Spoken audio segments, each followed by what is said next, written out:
All right, what's up, everyone? We are here with Nora Belrose. We are going to be talking about the orthogonality thesis, which, if you don't know what that is, you will know shortly. And then after that, we're going to be moving on to talk about artificial intelligence and the risks posed by artificial intelligence or the lack thereof.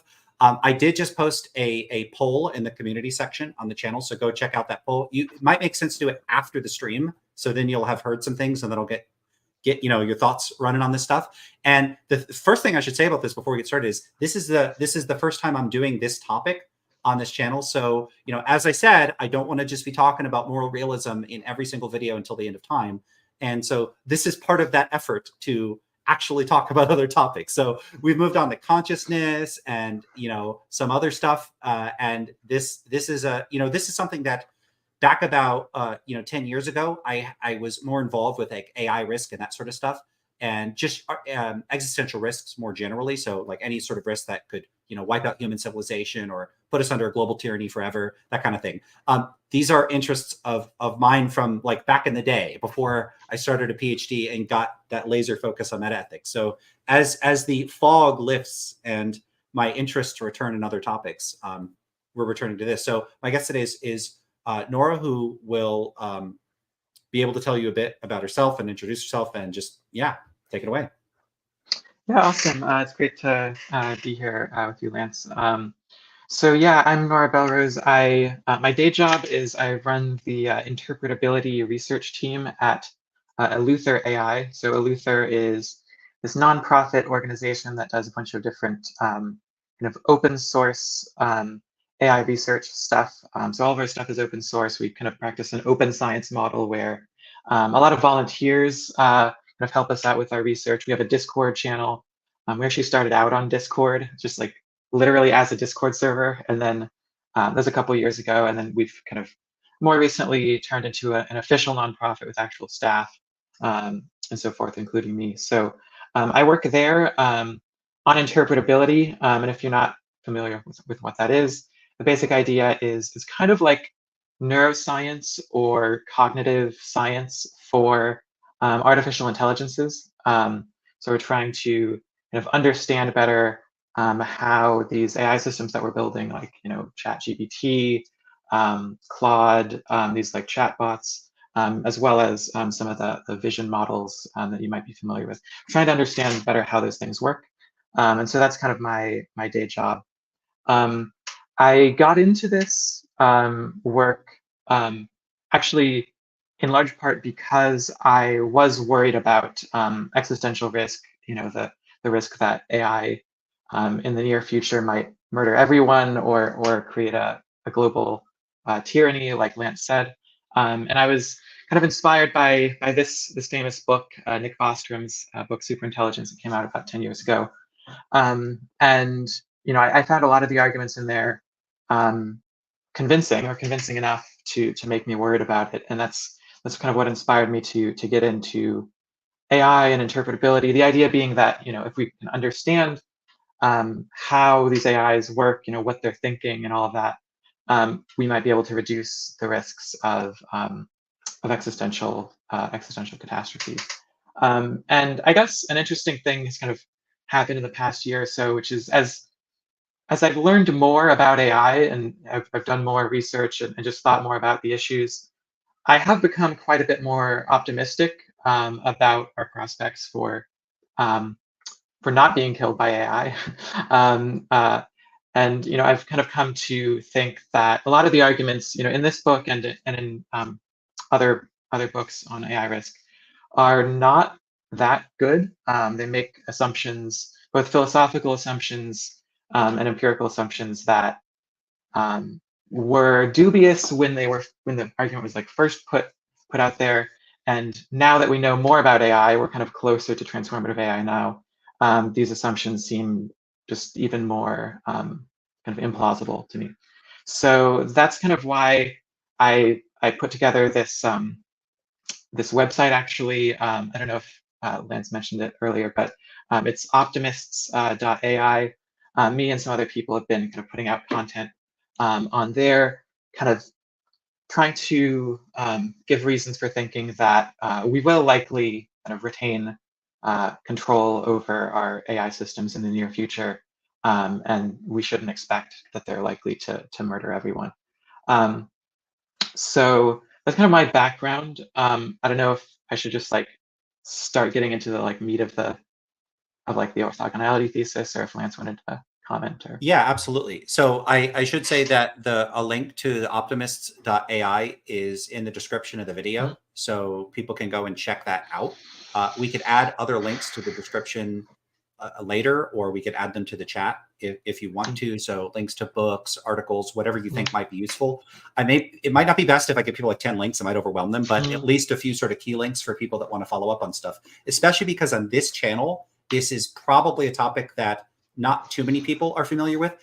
The thing is, though, I'll just say, if we were talking about this 5 years ago, probably a lot of people go, what are you, like, I've never even heard of this. But with the rise of GPT and Claude and all this other stuff, I don't know if it was sometime last year, but like AI concerns seem to have gone mainstream. And now a lot of people have already heard about this. And so I feel like it needs less of an introduction than it did in the past. But the orthogonality thesis in particular is interesting, especially because that paper on the orthogonality thesis actually mentions objective morality and mentions like meta-ethical stuff. Like it comes up right in there. So I'm like, it's there. At least there's a connection. But yeah, I think we should just get straight into the orthogonality thesis, and then you could discuss that as long as you want, and then we can move into other topics after that. So go for it. Okay, cool. So I actually have some notes here as like a Google Doc. So I'm gonna try to share those so that we're kind of on the same page.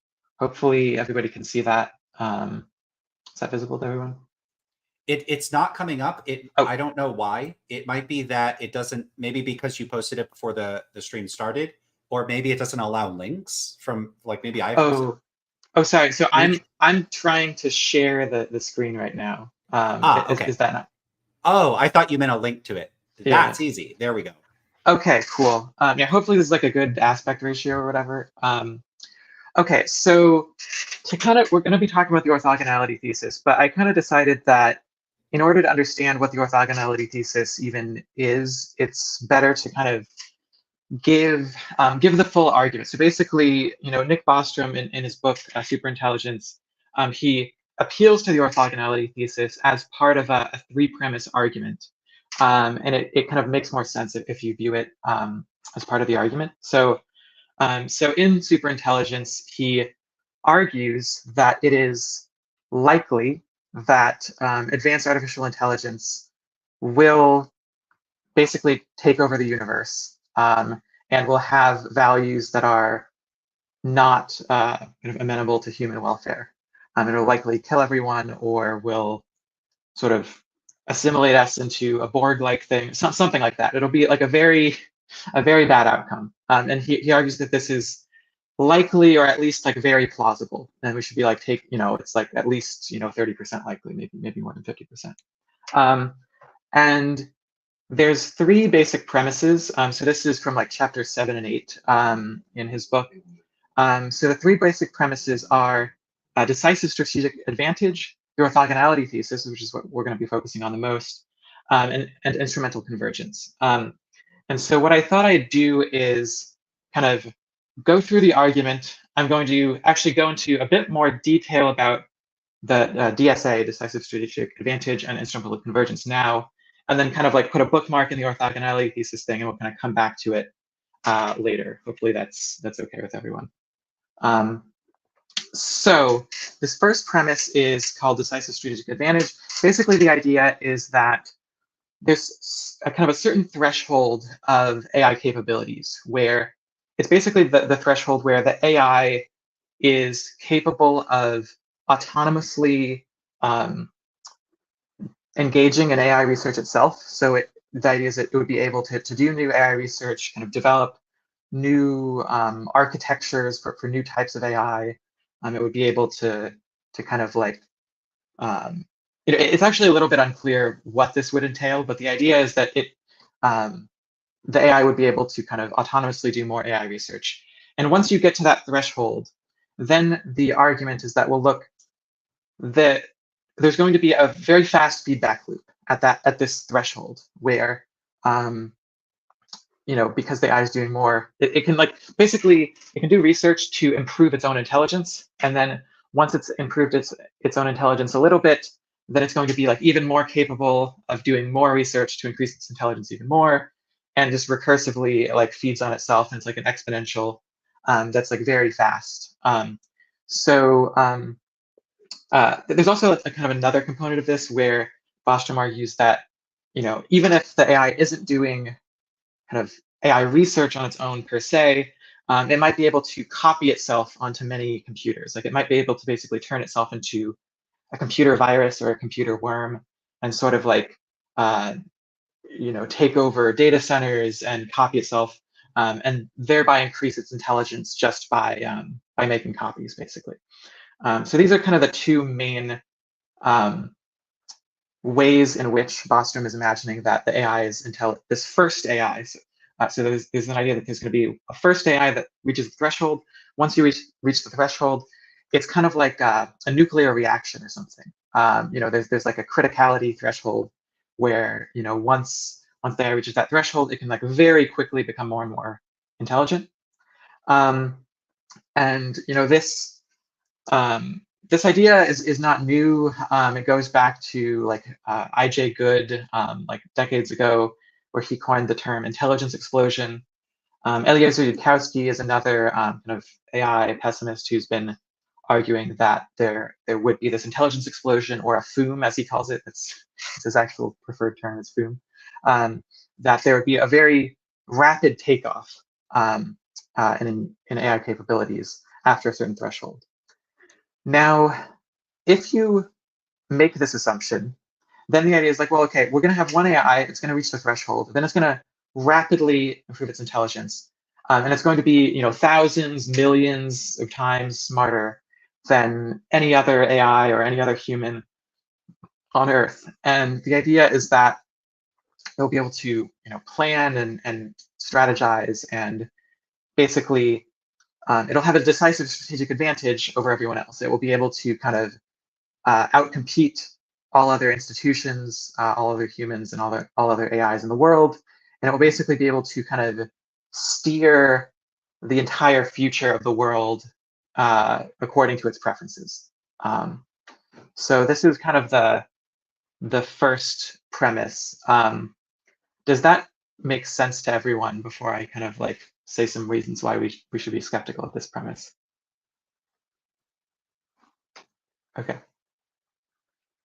How much? Okay. Sorry, I don't know how much people are going to type right away in Sure. the comments. Yeah, sure. So they may or may not. Yeah. I was mainly just asking for Lance if you had any thoughts. Oh yeah, this makes sense to me. Okay, cool.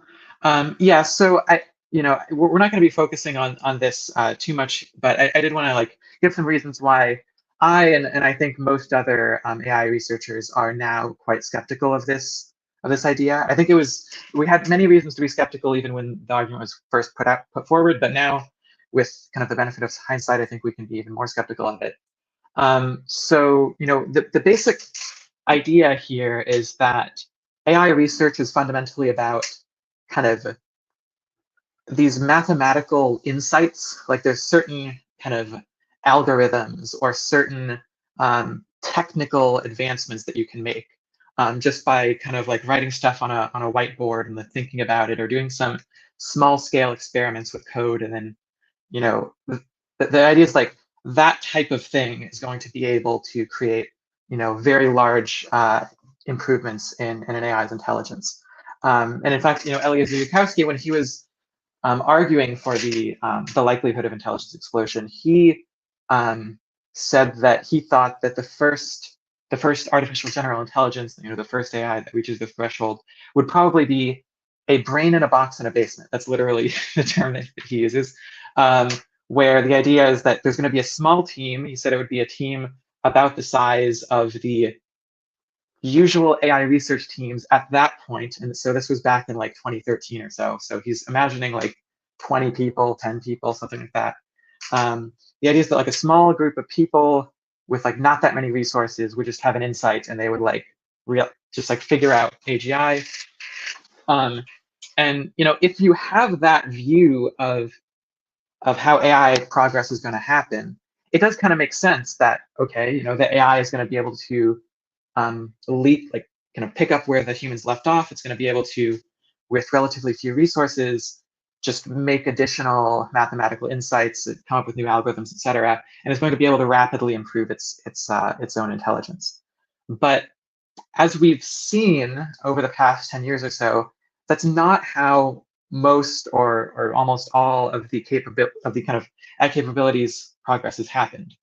What's been happening is that we have made some insights, some new algorithms and so forth, but most of what's going on is people are just they're kind of throwing a lot of data and a lot of computing power at the problem. So we're like taking large scrapes of text and images from the internet, and we're just throwing tons and tons of graphics cards, GPUs, at this data, and we're like using that computing power to like train these large neural networks, and that's how most of the progress has been made. And so it looks very implausible now that we're going to reach this threshold.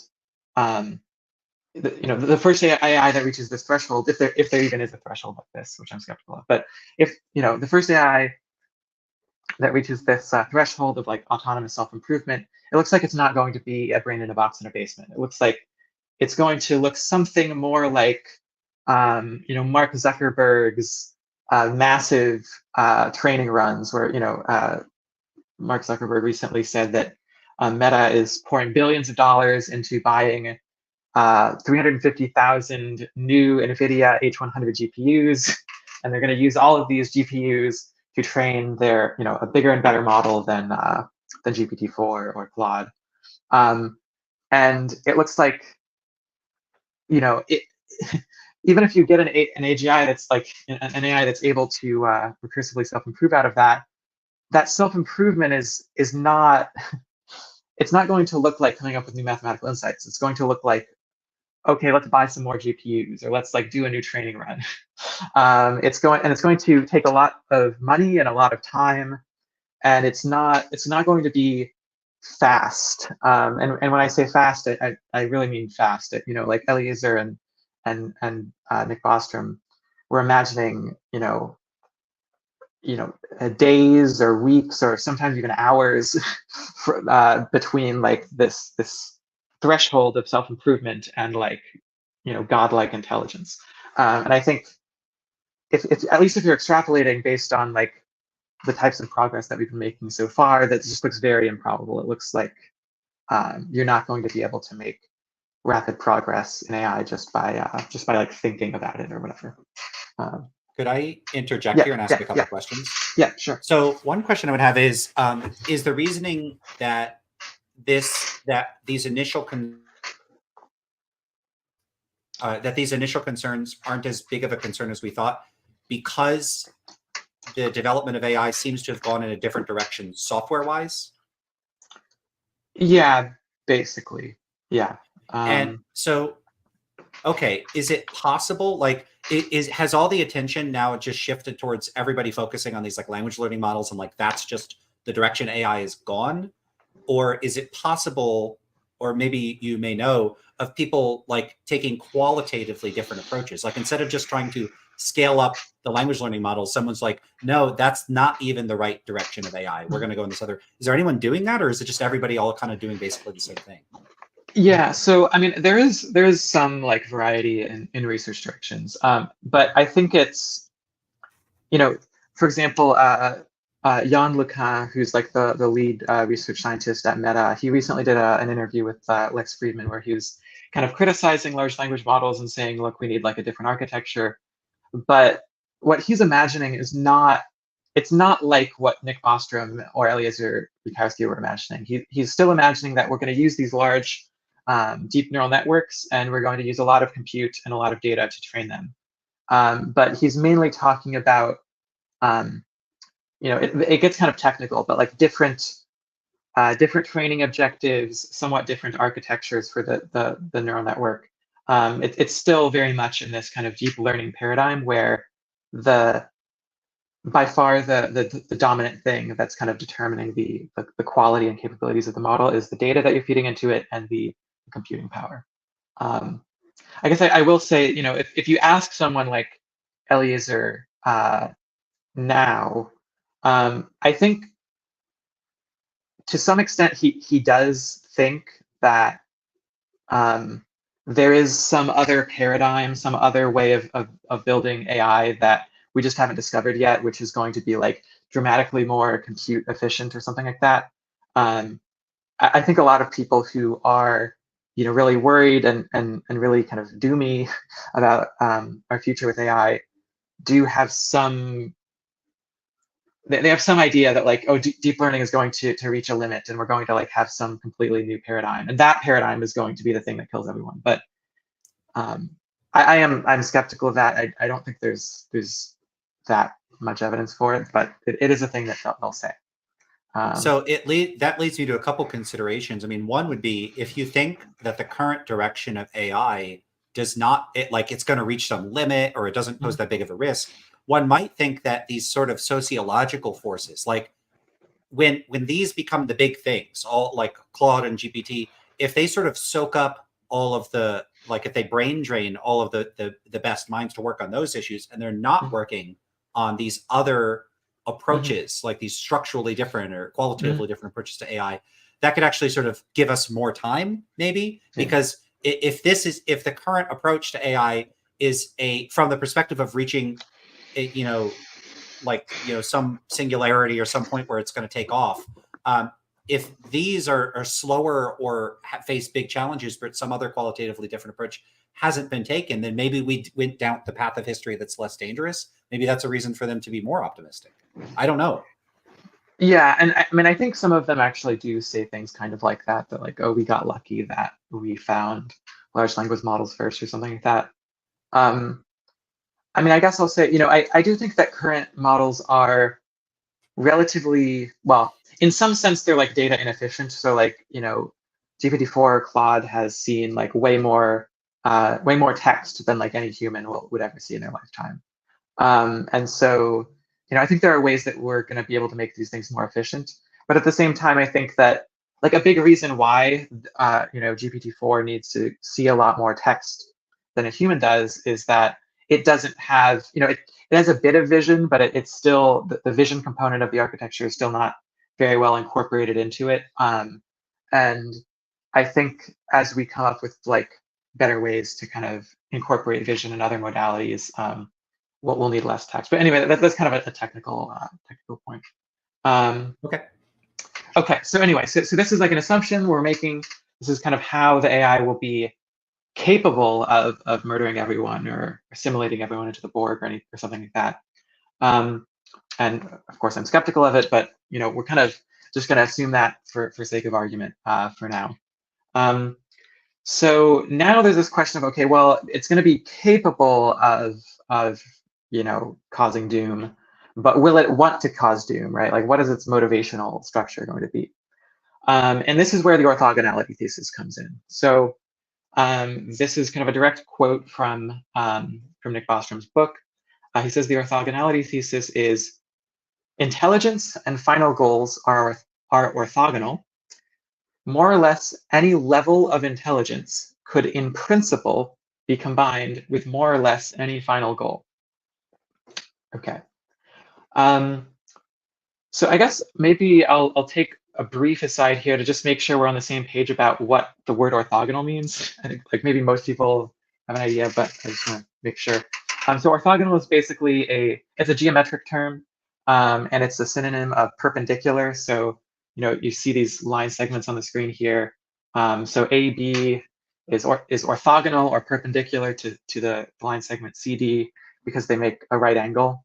So that's what orthogonal means, like in terms of geometry. And there's another example that I thought might be useful here. So you can think of like cardinal directions, like north, south, east, west, etc.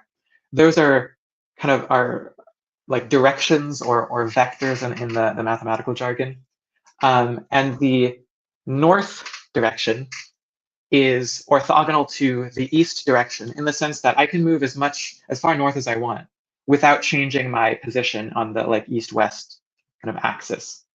So that's the sense in which they're orthogonal. They're kind of independent.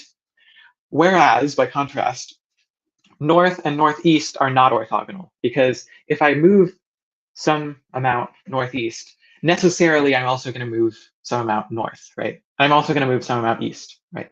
So north and northeast are not orthogonal, and by consequence, they're not independent. You can't kind of independently manipulate your like north-south direction and your like northeast southwest position. So hopefully that kind of makes sense. And what Bostrom is saying here is you can kind of imagine that the level of intelligence is like one kind of direction along which AIs can vary. And then like the final goals that the AI has is like another direction along which the AI can vary, and they can be independently manipulated. So they're orthogonal to one another. Cool. So that's just like where the term came from. Now we're gonna come back to this a bit later. I just want to flag that there's like a few different terms in the thesis that are kind of ambiguous or need to be, we need to kind of delve into. So what do we mean by intelligence?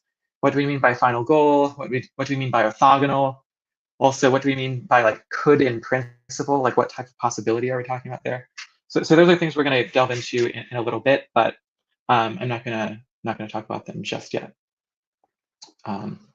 Okay, so then the third premise in his argument for AI doom is instrumental convergence. So instrumental convergence is actually kind of it's sort of bundling together a few different claims that are all kind of related.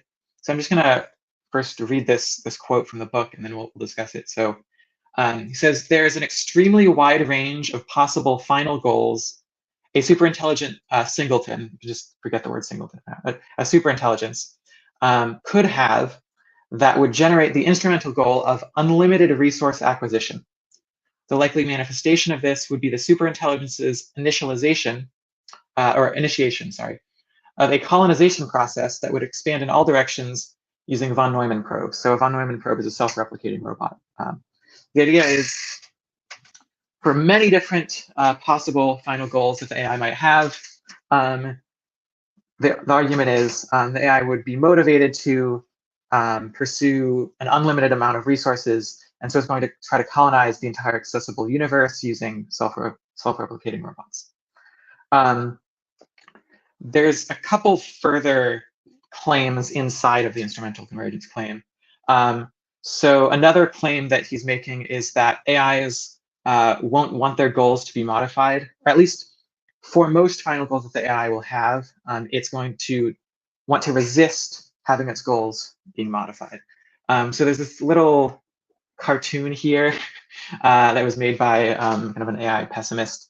So it just shows the human giving an AI a goal X, and the AI says, "Okay, I'm now all I want to do is X." And then the AI thinks to itself, "Well, wait, what if they change? What if the humans change their mind and they want to change my goal from X to Y, so that my new goal would be Y?" And then it decides, "Okay, well, I'm going to kill the human, so that the human is not going to change my goal, so that it can continue doing its initial goal X."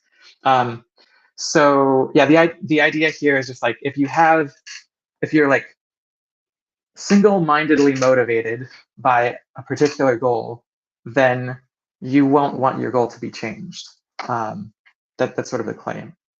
And I do think that for certain types of goals anyway, this is like not the terrible assumption, right? Like some of the examples that are often given for this is if you're like a pacifist, if you're like Gandhi, I think is an actual example that people use. If you're a pacifist and you like are completely against violence or whatever, you're going to be strongly opposed to being given a pill that would like rewire your brain circuitry such that you are now not a pacifist, right?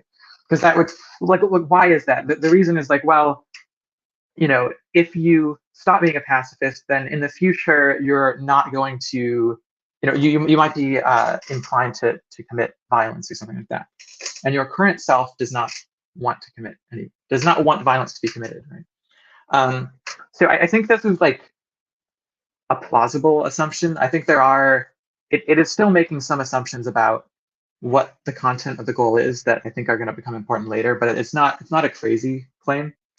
And there's a similar claim that the AI won't want to be turned off. I think this is actually a somewhat more dubious claim. But the idea is like, well, if you are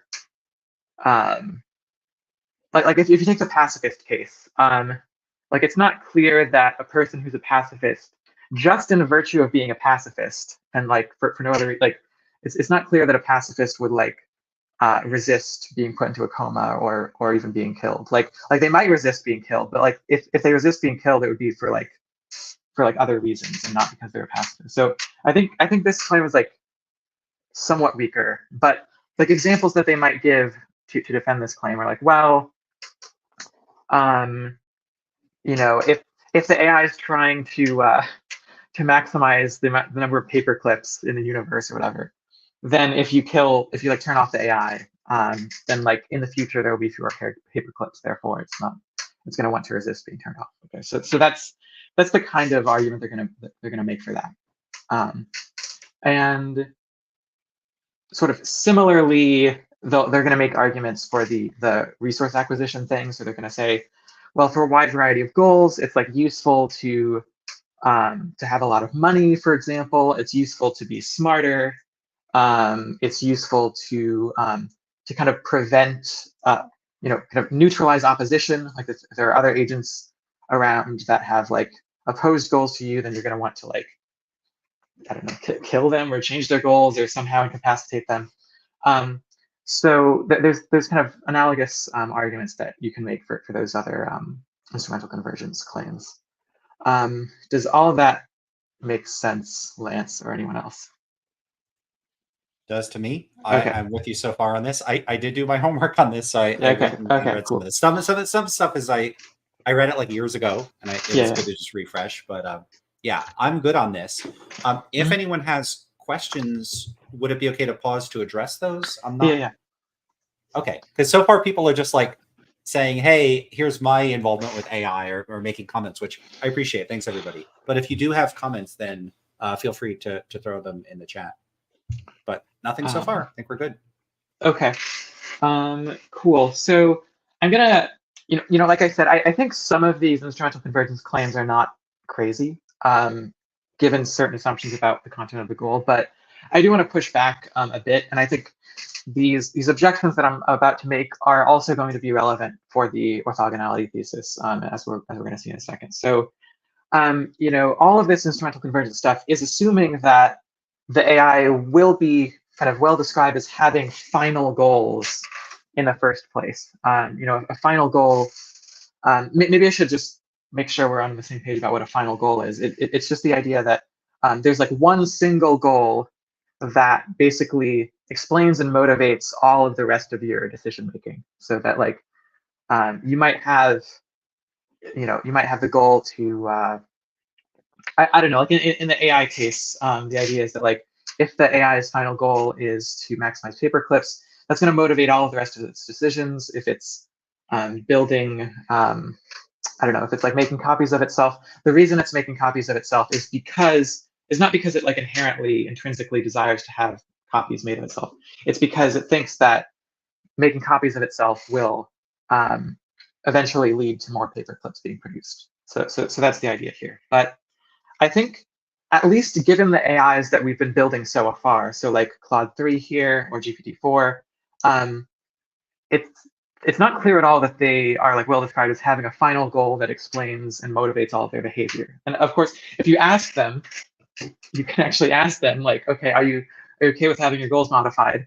And they'll tend to say, it's not like what Claude 3 here says. I'll just quote it now. I'm an AI assistant created by Anthropic to be helpful, harmless, and honest. I don't actually have personal goals that can be modified. My purpose is to provide useful information to humans, not to pursue my own agenda. Now, I don't think, I think like there's a decent chance that Claude was actually trained specifically on questions like this. So I'm not gonna like say that this is like a deep insight into like Claude's psychology or anything like that. But I think like Claude is making a decent point, which is that, we're mostly making assistant AIs or instruction following AIs right now, where, the AI's behavior is just kind of determined by whatever instruction you give it at the beginning of the conversation. It's going to like try to follow those instructions, and then at the end of the conversation, it's just, its memory is reset, and it's not what some people might call agentic, where it's like an agent persisting through time that that is like, pursuing these long-term goals or anything like that. And I think this really matters. And I think, if we're building, or if we're primarily building AIs that are not well described as having final goals at all, they're just following instructions in a given context, and when the instructions change, their goals change. A lot of these arguments, both the orthogonality thesis and the instrumental convergence thesis don't seem to apply. They're just like talking about, something that doesn't exist. It's like the king of France is bald. Well, there is no king of France, so it's just like false, or like not. It doesn't have a truth value or something like that. So I think this matters, and I also, a lot of people like Eliezer, Yudkowsky, and others will say like, well, current AI systems don't have final goals, but like the future ones will, and it's going to be like really important. The AI systems that do have final goals will be kind of more economically useful, and they're going to outcompete the AI systems that don't have final goals. But I think this is just very likely wrong. I think this is just kind of a confused argument. I think that, most of the jobs in the economy that people are looking to automate basically look like instruction following roles. It's like you've got a boss, and your boss has like certain instructions, like, hey, do X, Y, Z. And you're supposed to follow those instructions flexibly and intelligently. You have some autonomy, but fundamentally you're following instructions. And the expectation is that, your boss could change their mind and like give you different instructions tomorrow, and you're supposed to follow those. And this is just all throughout the economy. Job descriptions look a lot like this. And flexibility and kind of redirectability is really important in these jobs. And so as AI does automate more and more of the economy, I think we should expect that AI, most AIs anyway, will continue to have this kind of instruction following structure, where they're just, you can kind of load in a temporary contextual goal for the AI, but it's not a final goal. It's not an overriding goal that like explains all of its behavior across all contexts. And so insofar as this is true, this Bostrom's argument just doesn't really get off the ground, in my opinion. Any comments about that so far?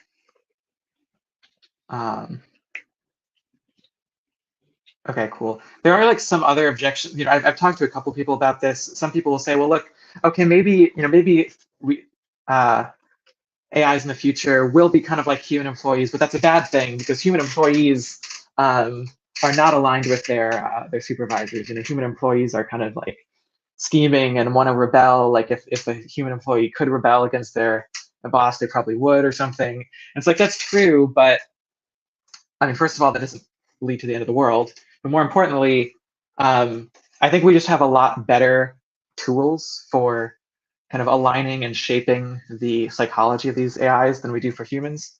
So I won't get into all the details, but we use algorithms, optimization algorithms like gradient descent, to like directly modify the neural circuitry of these AIs to make them more obedient and helpful, et cetera. And so, we're using what I would consider to be much better and more reliable methods for aligning these AIs than we can use, than we can ethically use for humans. Because in the human case, we just have to rely on kind of carrot and stick incentives. But Anyway. Cool. So we're getting near the end of this kind of initial introduction here. I did want to remark, so there's a book that I know Lance likes called The Mind is Flat by behavioral scientist Nick Chater. And he kind of surveys a lot of the evidence that humans are not really well described as having final goals either, at least in like most cases.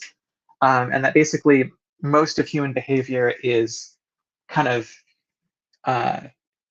it's basically improvisation where we're just kind of like behaving like we've seen other people behave, or like we have behaved ourselves in the past. We're kind of making up stuff as we go along that seems contextually appropriate, and then kind of post hoc, in retrospect, we're like interpreting ourselves as having a certain goal, right? But the idea is that the goal itself is not like the primary kind of cause of your behavior. And Dan Dennett, philosopher, seems to have a similar position where he says, well, we ascribe beliefs and desires to humans and to other systems because it's useful to do so, but that doesn't mean that it's like this underlying cause necessarily. And we shouldn't expect that, like, for example, in neuroscience, we shouldn't necessarily expect that we're going to be able to find the belief slot or the desire slot inside the brain.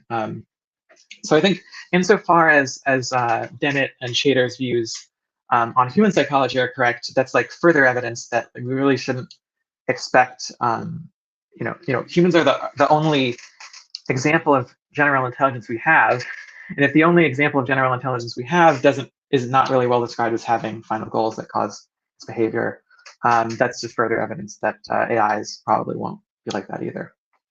Yeah, I wanted to ask something about that.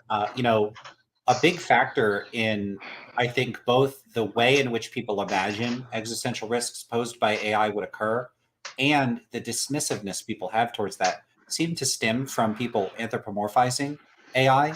And a lot of that anthropomorphization is very surface level. So, people imagine like Terminators, like if an AI is going to make machines to destroy us all, it's going to happen to make them look humanoid, like it looks like a human skeleton. It's a bit silly. Maybe they have a reason, like it's intimidating and scary, and you want to scare the humans.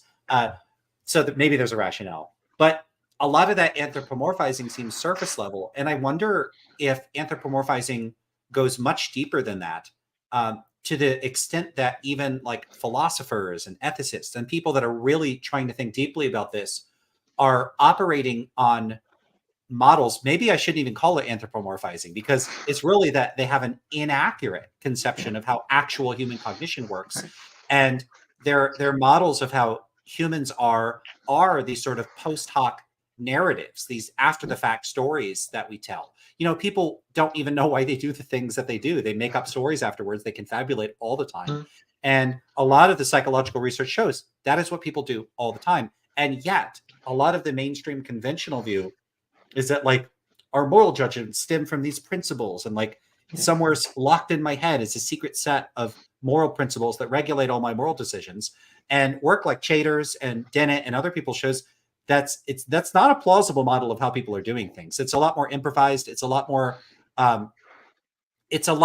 like we are sort of dynamically intertwined with the social contexts in which we're operating, and we make these decisions that are they're not so much top down. They're like these very involved, like these very context sensitive type decisions. And that's how human beings work. But the thing is, people, even like what I'm saying is even like experts that talk about people don't seem to understand that that's what people are really like.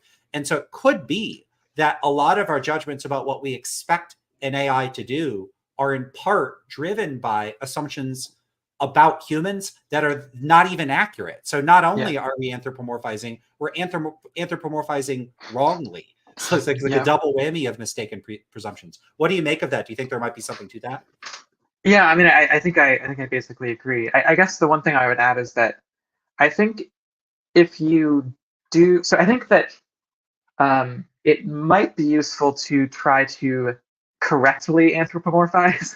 So like if you actually use some of the newer science like Chater's and so forth, I think it's like somewhat reasonable to like try to use the actual science we know about in a human case, and carefully apply it to AIs, and at least the human case can at least be a reasonable prior over like what you expect general intelligence to be like. And the main reason for that is just that well, there's a few reasons, but I think the main one is just that we are training these AIs on like massive corpora of human text and images and so forth.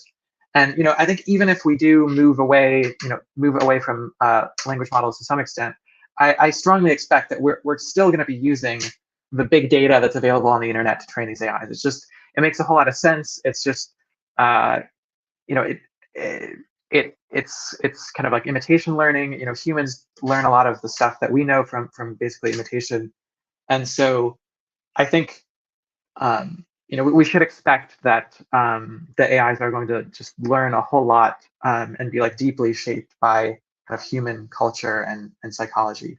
But anyway, cool. So yeah, so the conclusion of the argument, this is still kind of an informal argument, but the conclusion that Bostrom draws is a plausible default outcome. He sort of seems to waver between whether it's like plausible or likely, but like a plausible default outcome of the creation of machine superintelligence is an existential catastrophe, by which he just, strictly speaking, what existential catastrophe means for Bostrom is that we lose out on our cosmic endowment. So the cosmic endowment is like all the galaxies and all the rest of the universe that we, in principle, could kind of colonize in the next few billion years. And basically, if we go extinct, then we won't be able to kind of turn that cosmic endowment into valuable stuff. Or if there's like a permanent tyranny, we wouldn't be able to turn that like the universe into valuable stuff. So that's strictly speaking what Bostrom means by catastrophe here. Now, I did want to point out that so I want to be careful to not like put words in Bostrom's mouth, but it does look like recently Bostrom has been getting more optimistic, and that so like he actually has a book coming out later this month called Deep Utopia, where he's kind of philosophizing about, okay, if things do go well with AI, if AI doesn't kill everyone, what are we going to do all day, right? Like we're not going to need jobs anymore. It looks like we're going to kind of cure aging, and we won't need to die if we don't want to. It seems like we're going to kind of fix all of these kind of mundane or problems that humans have had to deal with for millennia. Like what are we? What does a utopia look like? What should we? Yeah, what should we do with the rest of what should we do with our cosmic endowment, basically? So he has a book coming out on that. Now, maybe I'm reading into it. Maybe he's just as pessimistic as he was when superintelligence came out, but it does seem like he's at least not as pessimistic as someone like Eliezer Yudkowsky. So Eliezer says that there's like it's like 99.99% chance that AI will kill everyone. And I think if Bostrom had that view, he probably would not spend his time writing a book about a future that he thinks is like 0.0001% likely, right? And there was also an interview recently where he basically expressed some concern that people were getting too worried about AI risk, basically. That he was kind of concerned about some of the discourse about AI pause and like regulation. He was worried that if we kind of clamp down on AI research too much, that we may end up just kind of banning AI altogether, or the research would kind of just stall out at the current level, which he thinks would also be terrible, because it would mean that we would lose out on this cosmic endowment and this like potential for a utopian future. So yeah, I mean that doesn't mean that Bostrom is right or whatever, but it does kind of look like he's gotten somewhat more optimistic than he was in 2014. Cool. Any other comments about that before we kind of get into this next section? Okay. Cool. So let's go back to this orthogonality thesis here. So we have this outline of an argument for like AI doom being likely. So I'll kind of restate the orthogonality thesis. This is actually a slightly different version from the one I quoted earlier. This is from the Superintelligent Will from 2012. So intelligence and final goals are orthogonal axes along which possible agents can freely vary. In other words, more or less, any level of intelligence could in principle be combined with more or less any final goal. And as I kind of mentioned earlier, we need to kind of unpack what we mean here by intelligence, final goal, orthogonal, etc. And a claim that I'm going to make, so this is sort of inspired by Lance's trichotomy for moral realism. So Lance likes to say that depending on how exactly you flesh out moral realism, it's either going to be trivial, like it has no practical consequences. It's going to be false, like it's going to say that like God exists or something, like God grounds morality, but God doesn't exist, therefore whatever. Or it's going to be unintelligible, like it's just saying that we have irreducibly normative categorical reasons or whatever, and ideas like that doesn't make any sense. So I agree with Lance on the moral realism thing, by the way.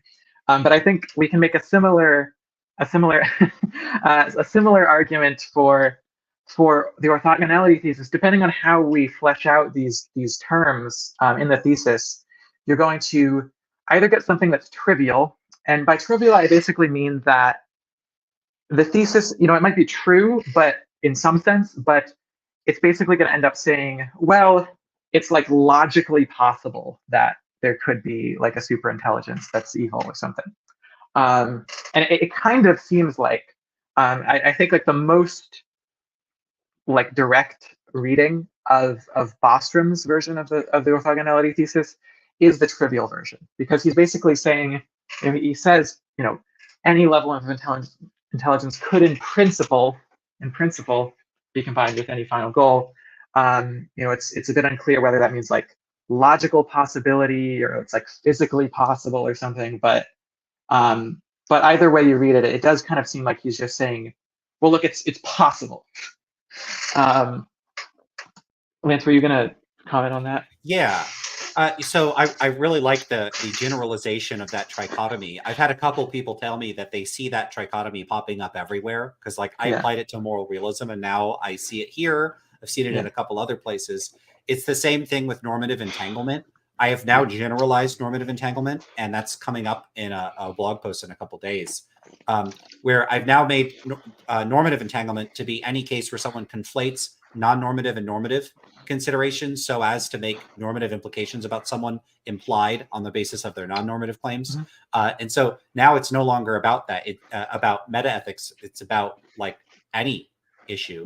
And I think this trichotomy really seems to work in a lot of places. So I'm glad to see it being used. But every one of these categories, maybe false is the least interesting, although even there I think that there's complications. But trivial is a really interesting category because it's actually difficult to pin down any particular way in which something is trivial. Because like that term trivial, like you're describing a case where, we can imagine a scenario where it's logically possible.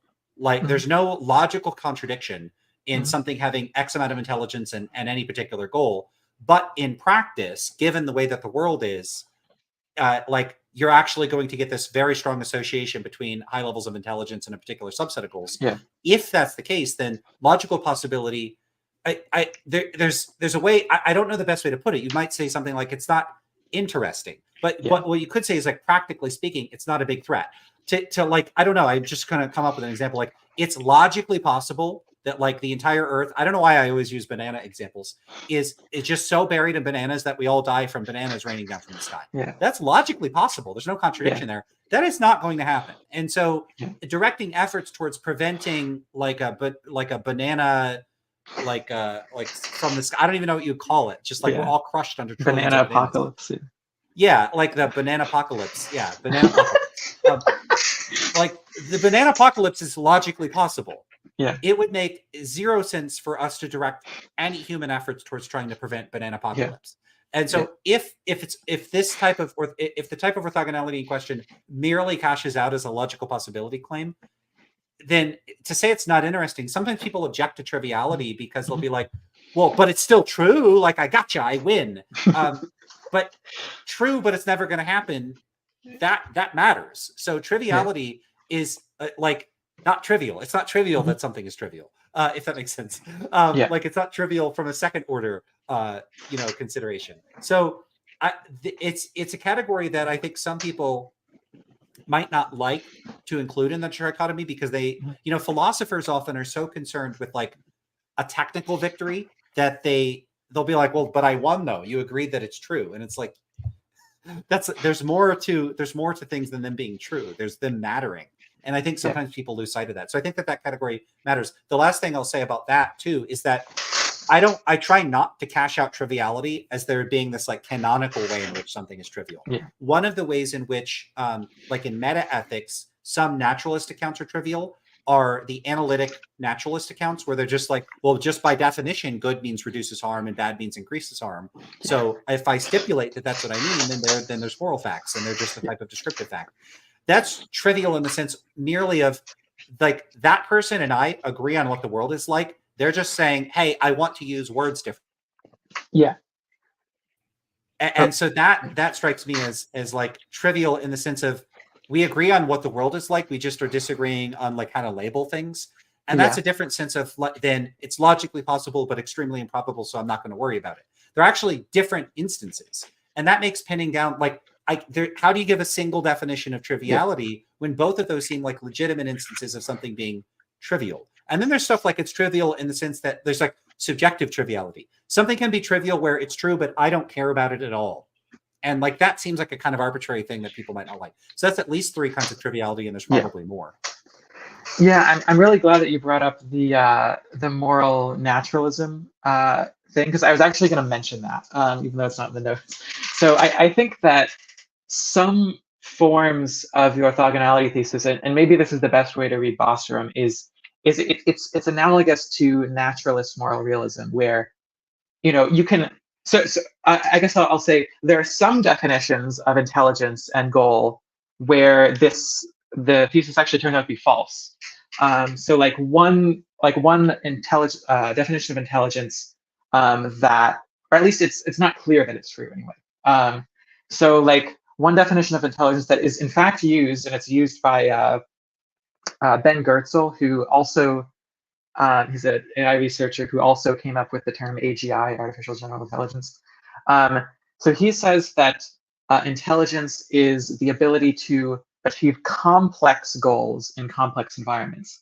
So he's actually loading in like, we don't care about the simple goals, we only care about the complex goals. And then once you're kind of specifying that intelligence is about the ability to achieve complex goals, it's like, well, okay, now it kind of seems like maybe there's going to be like, if you know that an AI is intelligent, that like necessarily it's going to like have a more complex goal or something like that, or at least like something like that could turn out, depending on how you use the words, they're like plausible definitions in which this is just false.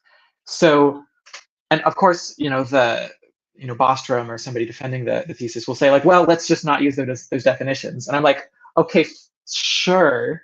But now it's becoming stipulative. Now you're just saying like, well, I'm inviting you to use the words intelligence and goal and orthogonal and possible, such that it turns out that intelligence and final goals are orthogonal and et cetera. But that is trivial in this other sense, and it's kind of analogous to saying, well, I'm inviting you to use the word moral to just mean, maximizes pleasure or minus pain or whatever.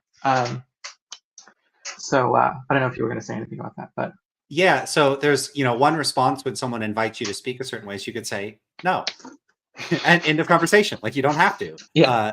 So you don't have to accept someone's definitions. It might be rude not to, or they might be a useful proposal. But one of the things that brings these proposals down to is a practical question, and like practical in what sense? Like relative to goals is the only sense I can make. I can make a practicality.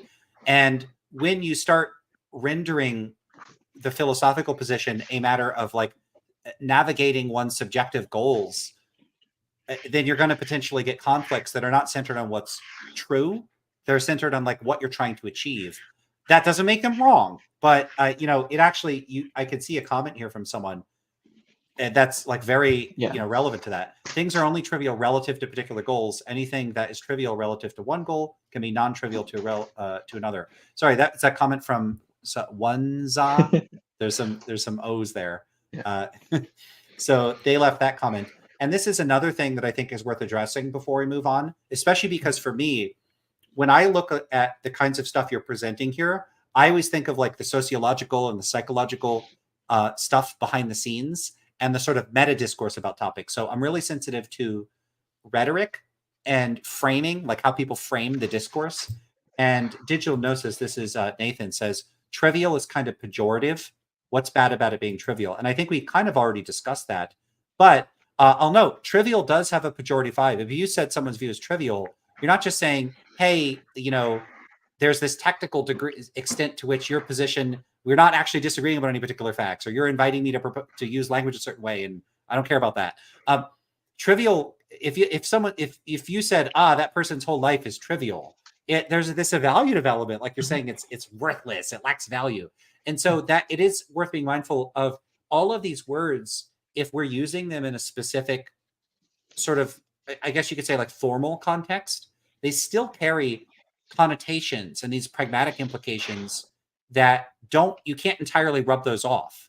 And when you call a person, when you call a person's view trivial, people can get upset by that. And I think that that's worth noting, that the language that we use in a lot of these cases carries that vibe. The thing is, I'll say though, about the trichotomy, that's also true of saying it's false or unintelligible. If I said, hey, what you said is unintelligible, people could take offense to that because you might be implying you're questioning their competence, or you're questioning their mastery of the language. If you say false, the same sort of thing. I don't want to say that's the least bad of these, because if someone says something and I go false, like you're like Dwight from The Office or something, that people don't like that when you're blunt, false. So any one of these can carry that vibe. Unfortunately, if you're criticizing views, there's going to be a negative connotation to almost any term you use. Like, what you can try to add some fluffy bunny language around trivial or false, but I think people would see through that anyway. Yeah, I agree with all that. Okay, so I'm gonna give some reasons for, I think there's sort of two responses you could give here. So one is to just say, fine, I'll accept your invitation to use the words this way, but like it doesn't have the implications about AI doom that you say it does. Another is to say, well, I'm not even going to accept your invitation. So basically, so the way that I like to use the words intelligence and final goal, I basically don't accept Bostrom's definition to use, or sorry, his invitation to use the words this way.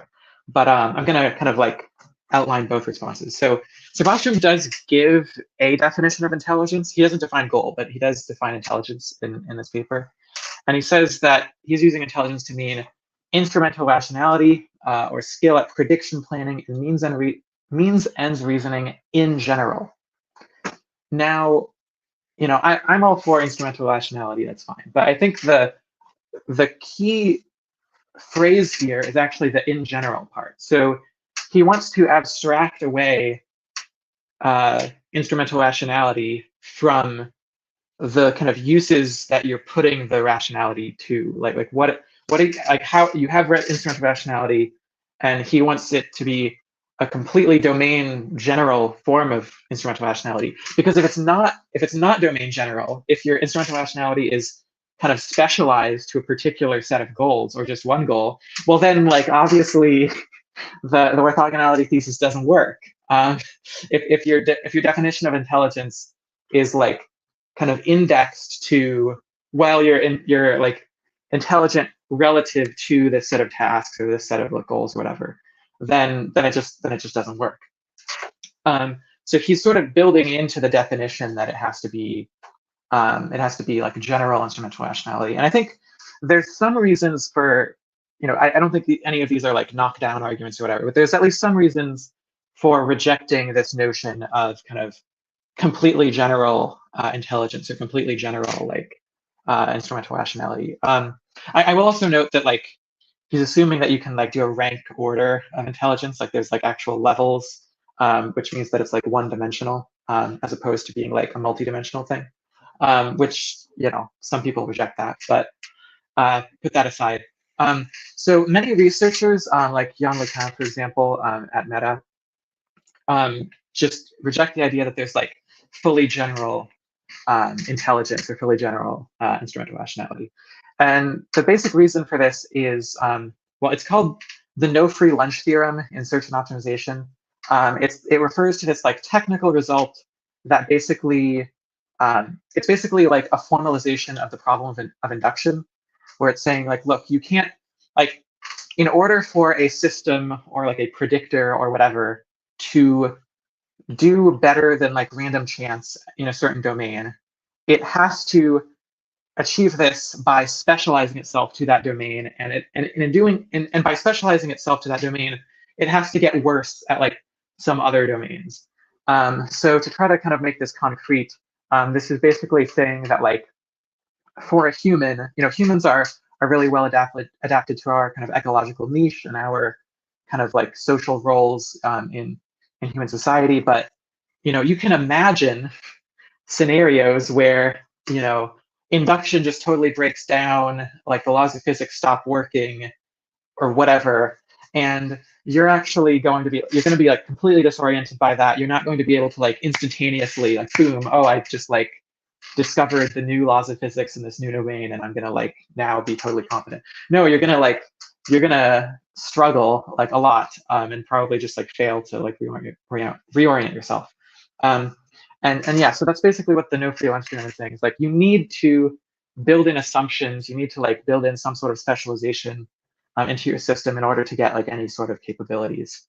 And so the notion of just like completely general intelligence that works like in any possible world or something like doesn't actually make sense. I don't know if there's any comments on that, but I will also note that if you're sympathetic to pragmatism, as I know both Lance and I are, I mean that kind of suggests that we should be favoring definitions of intelligence where we're indexing the intelligence to like the kind of goals that humans tend to care about, and like we just are not going to care about a system's ability to achieve like some like super arbitrary alien goal that's like not relevant to us at all. So yeah, if you're a pragmatist, like there's like some pragmatist worries you might have about just like getting rid of the like assuming full generality. So that's why I tend to not like this type of definition of intelligence, but it is what it is. Cool. So I will also mention that Bostrom here is using the term final goal, and as we mentioned before, there's like good reasons to think that AIs, like the current AIs, don't really have final goals, and this will probably continue into the future. And also, humans don't really seem well described as having final goals. So, insofar as we buy those arguments, the orthogonality thesis doesn't make a whole lot of sense either. Now, I'm going to zoom out a little bit. So, the orthogonality thesis is presented as part of an argument for AI doom. And recall, we've got this argument that the AI is going to be super capable and more capable than anything else, so it's going to be able to impose its will. And then we've got, so that's the first premise. We've got the orthogonality thesis, and then we've got this premise that like no matter what the goal is, or like almost independent of the goal that the AI has, it's going to want to achieve like world domination, basically. So there's kind of a question, you have to kind of like fill in the blank here. Like what interpretation of the orthogonality thesis would do the work that Bostrom needs it to do, basically? Like what type of orthogonality thesis do you need to actually get a valid logical argument to the conclusion that like the AI will likely have a goal such that the instrumental convergence thesis applies, and therefore it's going to like do. And basically, you need a thesis, and Bostrom does kind of admit this in the superintelligence book. You need some claim that the AI's goals are going to be hard to predict, basically. And Bostrom does say that, he thinks that there's like some ways in which we can predict the AI's goals, but he mainly thinks that the way that we can predict the AI's goals and motivations is through the instrumental convergence thesis. So he's actually kind of skeptical that we can reliably predict things about the AI's final goals. He kind of treats that as basically being a free parameter in the AI's architecture. Like, we just have no idea what the AI's final goals are going to be. We know that it's going to have final goals. He kind of like axiomatically assumes that, but we don't really know what final goals the AI is going to have. And then there's, he doesn't really spell this out, but other authors have spelled this out. You kind of need to make a counting argument. There's actually a long post that we just came out with a couple of weeks ago on the Optimist.ai website where we talk about counting arguments. You basically need to make a counting argument where you're like, okay, we're really confused about what the AI's final goal is going to be, but we can somehow kind of like count the goals. We can kind of like enumerate like, okay, there's like all these different goals, and it looks like most of the goals are going to lead to power seeking, instrumental convergence, like unlimited resource acquisition, etc. So implicit in this is sort of a counting argument. Now, I won't get into, at least right now, I'm not going to get into too much detail on this, although I disagree with counting arguments in general, because basically the counting arguments in general are saying there's a whole lot of, like most goals are, have this property, they have this instrumental convergence property, therefore instrumental convergence is likely. So you're kind of making an inference from like most elements of this category have a certain property, therefore it's like they have property X, therefore property X is likely. And this is like assuming a philosophical principle called the principle of indifference, which has like a lot of, it has like a lot of problems, let's say. It can like lead to contradictions and so forth. So I think I'm going to reject that like too. But I think for now we can like put aside the whole like principle of indifference counting argument stuff and just say, okay, why should we feel so confused about what the AI's final goal is going to be? In order to start using counting arguments and start using like the principle of indifference, we need to feel really confused about what the AI's final goal is going to be. That's how you can like maybe justify using the principle of indifference. And I just think that this is basically like a straightforward logical fallacy in my opinion. So basically, like Bostrom in like his like written works, and it's not just Bostrom, like other AI pessimists do this.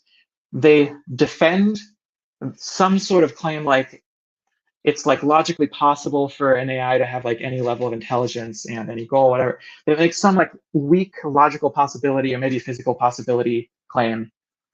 And then they pretend that they've defended this like much stronger thesis that we should like, it's like unpredictable, or it's like very hard to predict what the AI's final goal is going to be, just because of the mere possibility that it might have arbitrary goals. But this is just a basic logical point.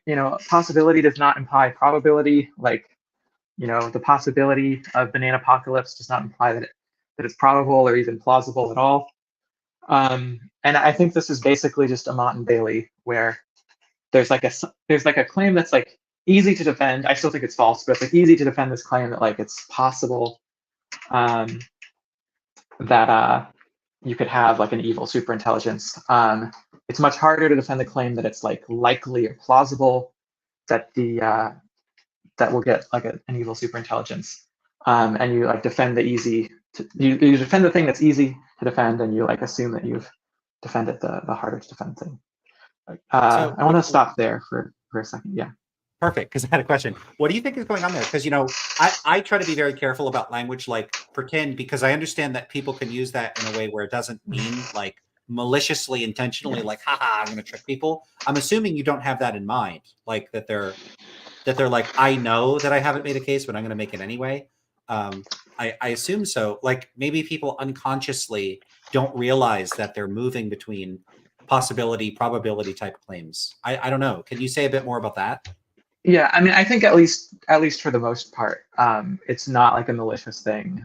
I have had like conversations with people about this, well, mainly on Twitter, to some extent in person. And I mean, I think when pressed on it, they will often say, well, yeah, the orthogonality thesis is just the trivial version. And I think, actually, I was going to mention this. There's this thing. So there's the thing that they'll sometimes do. Where they'll say like, well, really, the orthogonality thesis that's true is just the trivial version, and the version that says like it's logically possible. And that version, I mean, it does have like one consequence, which is that it does imply that like a really strong version of moral realism is false. Like a strong version where it's like there's some sort of like Platonic realm of objective moral facts, and they're like intrinsically motivating in a way where like as your intelligence increases and your like ability to like discern facts about the physical world increases, like necessarily, or like I guess it would have to be like logically necessary or something, like logically necessary that your ability to discern the like objective moral facts will like also increase, and you'll like necessarily be like motivated by them or something like that. So they'll make the point that the weak form of the orthogonality thesis does imply the negation of that view, this like very strong moral realist view. And I agree it has that implication. I disagree. So the thing that I claim though is that, so I think they do tend to like greatly overestimate the number of people who like actually hold that view, especially if you're like weighting people based on like how much they've thought about it or like their influence or anything. Like I think I'm not sure if I've met anyone who defends this view. There's like some people who like seem to be defending this like strong version of moral realism, but if you like press them on it, they're like, oh, that's not what I actually mean or something. Yeah, I can say a lot of so like naturalist moral realists, I find it unlikely that many of them would support this, although I guess they could. So a lot of non-naturalist moral realists, and I don't know their proportion, are going to be externalists about motivation, and they just don't even think that the moral facts have to be intrinsically motivating, and they don't see a problem with that. And that's going to get them out of a lot of the problems that would be associated with this really robust view. But I have seen a few people that do seem to hold this view that, you know what? I take that back. I don't know if I've seen anyone that has the motivational view. I have seen people that will say something like the stance-independent moral facts necessarily give you reason and you ought to comply with them. And that's a pretty standard thing, that they give you reasons. But I haven't heard too many people say that if the moral facts give you reasons, that this is associated with a sort of necessary propensity to comply with them. I do think those views are really weird because they start to entangle themselves with facts about the cognition of agents that arguably could just vary. Like, what if there are agents that just are not motivated by those particular kinds of facts? Why couldn't there be an agent like that? I can't see a good reason for that. Maybe they could. I don't know. But I can imagine someone seeing. There's got to be people that think this. I'm sure like those kind of views are out there. Yeah, I mean, it seems kind of analogous to like interactionist dualism to me or something, where it's like you're like imagining that there's a moral realm and it has like causal effects on the world that we could like in principle like discover or something. Yeah, I'm sure there are people who like that, but like you're making very strong claims that like I would not bet on being true at all. Well, some non-naturalist realists will say that moral claims ought to have some sort of causal impact on the world. I'm just finishing up the Spencer Case and Matt Lutz's book, Is Morality Real? And Case does accept that implication that like the moral facts have to do something. At least that's maybe I'm already misremembering. If so, Case, I apologize for misrepresenting your views, but there is something there. But I don't know what Spencer's views specifically on motivation are, but I would imagine some people think that. But it's going to be like probably a subset of non-naturalist realists for the most part. and that's going to be a subset of academic philosophers. Like the Phil paper survey, it was, if I recall, it was 228 people that were specialized in meta-ethics that responded to that survey. If it's 13% of analytic philosophers, and there are a few tens of thousands of them, then what are we looking at? Are we looking at like 600 people, and then it's a subset of those? So like 150 people? Like this is not a lot of people that might think this. Like it literally might be in the hundreds. Yeah, I guess I could imagine. I'm sorry. What was the name of the person you just mentioned? The Spencer Case. Spencer Case. So I don't know anything about this person. I guess I'm imagining like if I had to guess what his view is or something, is like, it's like the moral facts like supervene on the physical. Wait, does he say that? Or I think most people say that, right? They like supervene on the physical, and then I would want to look specifically at Spencer's characterization in the book because like the way Spencer characterizes his view in the book, it might be a naturalist account by some definitions, but not by others. So I would want to be careful because some people don't like ratchet themselves into the canonical positions. They take a bit from one position and a bit from another. So with it not being in front of me, I don't want to try to characterize it. Yeah. Okay. But anyway, so that just my point is there's probably some people that think that, but not very many. Sure. Yeah.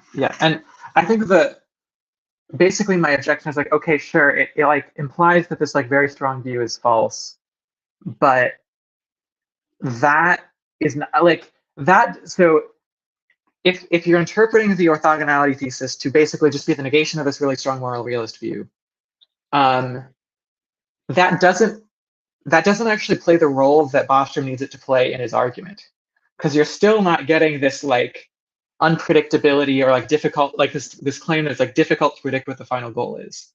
You're just saying like, well, there's not going to be this like spooky platonic like force that like causes it to or whatever. So anyway, so then there's this argument that Bostrom does make for the orthogonality thesis. I think it's like the main argument that he makes actually for it. So he appeals to the Humean theory of motivation, which is interesting because I guess sympathetic to, or I don't know, maybe I should like think about it more or something. I'm not like disposed to like reject the Humean theory of motivation. I think it's like probably fine or something. But the Humean theory of motivation is just like, well, actually, on reflection, I might actually reject the Humean theory, but whatever, it's like still plausible. So the Humean theory of motivation says that beliefs and desires are like separate, and only desires can motivate action. So beliefs cannot motivate action. And this is like sometimes viewed as like a problem for certain views of moral realism, because the idea is like, well, if morality is about like facts, or like if you're like a cognitivist about morality, and you think like moral statements are like asserting propositions or whatever, and it's not like about emotions or anything, then it's like unclear how your belief that like murder is wrong could like motivate you to do anything or whatever. So like some moral realists will like reject the Humean theory of motivation because they're like, well, I need it to be the case that I believe the proposition that that it's wrong to murder, and that like motivates me. But what was I going to say? So he appeals to this theory to defend orthogonality, and he just says, well, look, he sort of assumes that intelligence is like a matter of beliefs. So it's like if you're intelligent, you have like a lot of like correct beliefs or whatever. And then it seems like, well, you could just have like really good beliefs, and then and that makes you intelligent, but that wouldn't affect your like motivations or whatever. And I think, no matter how you think about that argument, I think it still is only going to get you a mere possibility claim. It's going to say, well, it's possible, like logically or physically or something, metaphysically maybe, that you could have a super intelligence with like arbitrary goals, or with like evil goals, or with the goal to to maximize paper clips or whatever. but that doesn't imply probability. Like you still need this claim that like we're really confused about what the final goal is going to be. And I just don't think that this this argument establishes that at all. Actually, yeah, Lance said that he's going to be right back. So maybe I should say a little bit about why I think that we should not be confused, or we should not be uncertain about like what the AI's final goals are going to be. First of all, I don't think it's going to have final goals, but we can sort of put that aside. We'll just talk about its values or something. I do think we can reasonably talk about AI's values, the kinds of things that it'll value, whatever, even if those values are contextual. And basically, my claim is that, look, the way that we're actually training AIs in practice is we are training them on boatloads of human data. This is like clearly the most efficient way. It's like clearly more efficient to train an AI using human data than it is to just not use any human data. And so I think we should expect that in the future we're going to continue training AIs on boatloads of human data. And it's a process similar to human enculturation. When a human, as a human grows, we learn language, we learn cultural norms, etc. And in that process, we both learn skills like how to do math and how to tie our shoes, how to cook, how to whatever, how to plan. We learn things that you might call skills. We might we learn to become more intelligent in some sense, and we also learn cultural norms. We learn values, and we do this kind of all at the same time. We're kind of just we're learning, especially if you take Nick Chater's view about how the mind works. What's going on is we're just learning through imitation. We're learning like, okay, this is the kind of thing that people do in my culture in this context, and we just kind of improvise based on that. And the enculturation process just does not clearly distinguish skills, beliefs, capabilities, etc. on one hand and values on another. It's all tied together. And a similar thing is happening with AIs. We are training AIs with objectives that basically cause them to imitate the kind of human behavior that they observe. And we're also, in addition to that, we're also doing things like direct preference optimization, where where humans are sitting down and they're like looking at two examples of what the two like examples of the AI's behavior, and they're saying, oh, I like this one better than this one. And so we're like directly optimizing the AI's weights to like more to be more disposed to do things that humans like. But this preference fine-tuning process both makes the AI have values that are closer to like the values we want in the AI, and it also improves its capabilities. You can actually see this on benchmarks. Like after the preference fine-tuning process, the AI is both smarter in like quantifiable ways. It's better at reasoning and so forth, and it also is like less toxic, more likely to say pleasant things, etc. So I think these are just like very tightly connected things. And so I think basically the last thing I'll say is about this is the capabilities of the AI and its alignment or its goals or its values or whatever are both caused by a common cause. The common cause is the AI's training data and the whole kind of training process. And because of this common cause, that's what introduces this strong correlation, this strong relationship between the intelligence on one hand and the values on the other. And that's why we should not feel super confused about what its goals are going to be and what its values are going to be. And I just don't think that there's like a particularly good response to this. Lance, do you have any comments? We did get a question on this. Yeah, I don't know if you addressed this, but the question was, This one from Blabbit is, quote, follow instructions, not a final goal. Right. So I think this is a good point. So it does. There's a question about like what are we going to call a goal, right? So I think personally, when I talk about goals, I usually restrict. I kind of restrict my usage of the term goal to kind of what you might call consequentialist goals. So goals that are really more outwardly oriented to the world. Like you're trying to change the state of the world to match some specified preference that you have or whatever. You're trying, you're trying to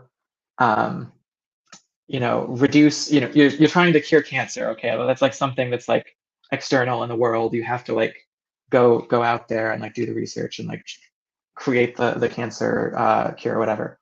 Or you're trying to maximize paper clips. It's an obvious example. But I think something like follow instructions, I would treat that as more of a deontological rule. It's just saying like you don't really, at least you, for the most part, you don't have to like look out. Maybe I'll back up a little bit. I think like you can follow instructions even if you like fail to achieve the like objective in that is like described in the instruction. Like you just kind of need to do your best. And a lot of the instructions that you might be given are kind of they're kind of contextual and maybe I'm kind of like rambling too much, but I hope you kind of see where I'm coming from, where you could choose to use the word goal in that way, where like final, follow instructions is a final goal. But I think there's like an important dissimilarity here, where like follow instructions is not going to lead to instrumental convergence. I claim, like you're not, if you're just following instructions, then you're not going to want to prevent yourself from being turned off, for example, because that would constitute not following an instruction. You're not going to want to prevent changes to your programming or whatever, because that would also constitute not following an instruction. So I think for the purposes of the argument, there's definitely a difference there. Would this maybe help out in illustrating or making this point? Oftentimes people will want to throw things in a box or a category, and in this case, the question might be, isn't this a type of goal? Mm-hmm. And even if we have a conception of final goal that's inclusive of this sort of thing, if the sort of practically relevant like if within that category there are things that have practically relevant differences, and the distinction you're pointing to is that practically relevant difference, it's not so much the category membership in and of itself that is what matters. It's actually the functional difference or the practical difference between the two. Yeah. Right. Would that be right? Yeah, I think so. I mean, if you want, you could say that following instructions is a goal, but it's not the type of goal that would lead to instrumental convergence, I claim. Okay, cool. We have one more question, if you're okay with that. Sure. Okay, so we have another question from Vanessa. Enculturation, i.e. nurture, is great, but humans are also a product of nature. So what would the AI equivalent of that be, and how would that affect desires or intelligence? Yeah, so I do think that some like kind of AI pessimists will tend to think that like nature is super important in the kind of in determining like human values or whatever, and they'll be worried that, well, the AI is not going to have the same kind of biological drives as us, and that's going to be a big problem. I have a couple things to say about that. So first of all, I mean, I think that even if it turns out that like biological drives are like super important for human values, I just think that we're already like dumping in enough. Like I think that you can learn like innate stuff, like the innate parts of human nature, by just like using enough data, basically. So like we kind of mentioned earlier, GPT-4, Claude 3, et cetera, they're trained on like 10 trillion tokens or words. It's basically the same thing. of human text. That's a lot more than humans are exposed to in their lifetimes. And it may be that part of the reason for that is that they don't have like the same biological hardwiring that we do, and therefore they need like more data to account for that. Now, I also believe that I guess I am sympathetic to views of human psychology that are like more blank slate oriented than like a lot of people. I think that there's just like a lot of evidence that the brain is super plastic and malleable and is like able to like adapt to like all sorts of weird things that you really wouldn't expect if evolution kind of produced a like carefully like tuned like plan for like the development of the brain where like everything has to go right or whatever. So I do place a lot more emphasis on nurture than maybe some people. And maybe the final thing is that I'll say that like some of like human kind of human drives are bad or like not the type of thing that you would want the AI to learn. So I don't think that we necessarily want to just like produce like an exact replica of a human in silicon. I think humans do have drives for like revenge and for like something like hunger or whatever. Like it doesn't matter if the AI like doesn't get hungry or like there's like kind of things like that, or sex or whatever. Like you don't need the AI to desire sex. In fact, you kind of don't want it to do that. So I think that the relevant parts of like human nature and so forth are pretty easily learnable from data. Yeah, another question came in that's actually related to that, which is this one, which they ask, can't we say, quote, interpret every instruction as a normal human would do? What do you make of that? So yeah, I think we can do that, and in fact, it's so natural for the AI. But at least if you're talking about a language model or an AI that has like language model as like a large component of it, just by default, it's going to interpret instructions as a normal human would do. Because maybe I should say a little bit about what a language model is, because I think I've thrown that word around and like haven't actually defined it. Like a language model, well, there's like different types of language models, but like the one that matters the most here is it's basically an artificial neural network that is trained to predict the next word or the next token. Like tokens are just like parts of words. So if you have like a long word, it might be like 3 tokens or whatever. But it's basically the same thing. So it's trying to predict the next token in a sequence of tokens. So it's literally like autocomplete. Like if you have autocomplete on your phone, it's just a very advanced version of autocomplete.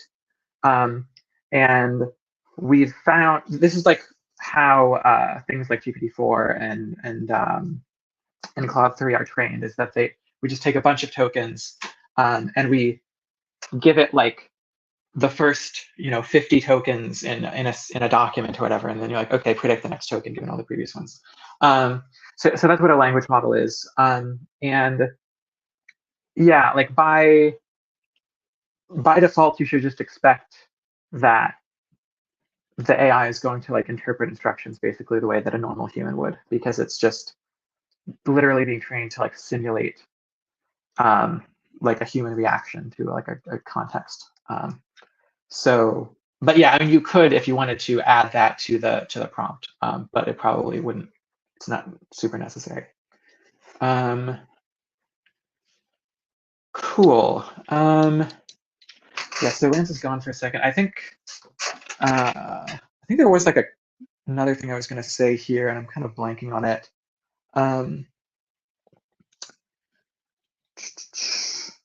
Oh, I guess that. So maybe I'll mention. So there's a claim that Eliezer Yudkowsky makes, and we are going to start pivoting a bit to Eliezer Yudkowsky's version of the orthogonality thesis. So there's a claim that Eliezer makes, which is related to this, and he calls it the vastness of mind space. So it's kind of hard to formalize, but he's just saying, look, there's like so many possible minds that like could exist, basically. Like just it's like exponentially large number of minds that could exist. And this is like sort of attached. It's sort of like a stronger version of the orthogonality thesis, where he's like, well, because there's so many possible minds, and like arguably, arguably, like most of those minds are going to be subject to instrumental convergence and are going to want to like tile the universe with something valueless relative to our values. Therefore, we should be like really uncertain about what the final values are going to be, and et cetera, et cetera. And yeah, I just think this is like, it's a claim. I mean, he makes some arguments for it. It's like, well, you can like imagine a ton of different possible minds. Like I agree with that. You could just like come up with like, well, you know, there could be an AI that is just like me, except in this like weird scenario, it like goes insane or something. I don't know, like, or like you can come up with like all sorts of possible minds, but I mean, maybe this actually gets into the like counting argument and indifference principle stuff again. I just like deny that the fact that there are so many minds in this sense, in the sense that like you can easily just like come up with a bunch of possible minds that you assume are possible. We actually don't even know if they're possible, but like you're just assuming that there's like all these possible minds. I deny that you can infer from that it's that like I deny that you can basically infer anything from that, because I don't think that we are uniformly sampling at random from the set of all possible minds, and I don't think that there's any reason to believe that. And I think Yudkowsky basically just assumes that. But that is the type of reasoning that they're kind of inviting you to use here. Unless you have any comments or. No, I'm good. Okay. Yeah, I guess we are getting like kind of near the end of the orthogonality piece of stuff, I guess. So actually, I'm gonna take a drink for a second. Okay, so I mentioned the vastness of mind space thing. There's like another extension to Bostrom's orthogonality thesis by Yudkowsky. This is from this website called Arbital, which Eliezer made himself. I'm not sure if it's appeared in print anywhere else. So there was an original version of this strong orthogonality thesis. This was calling it the strong orthogonality thesis. There was an original version, which was up for years. And then last November, I pointed out to Eliezer that there was a problem with it, and then he changed it. Okay, so we're first going to go over the original version, and then we'll talk about the edited version. So the original version says, the strong form of the orthogonality thesis says that there's no extra difficulty or complication in creating an intelligent agent to pursue a goal above and beyond the computational tractability of that goal. Okay. Now, the computational tractability of the goal here, what he means by that is he's imagining, you should be thinking about like, okay, how hard is it to build a computer program that like takes in a description of the world and then outputs like 0 or 1 based on whether the goal was achieved or something like that. It's like it's a 1 if like the goal was achieved in this world, and like a 0 if it wasn't. It's something like that. So he's imagining, as long as you can build a computer program that that like checks whether the goal has been achieved, then it's like basically taking that into account, there's like no extra difficulty or complication in like building an AI with like any possible goal. So it could be maximizing paper clips. It could be another example is taking a. This is an example from Eliezer. Taking a strawberry. So you have a strawberry on a plate, and you. The goal is to use nanotechnology to make an exact molecular copy of the strawberry on a plate right next to it, exact copy, and then turn yourself off and do nothing. So that's like another example of a possible goal that Eliezer is imagining.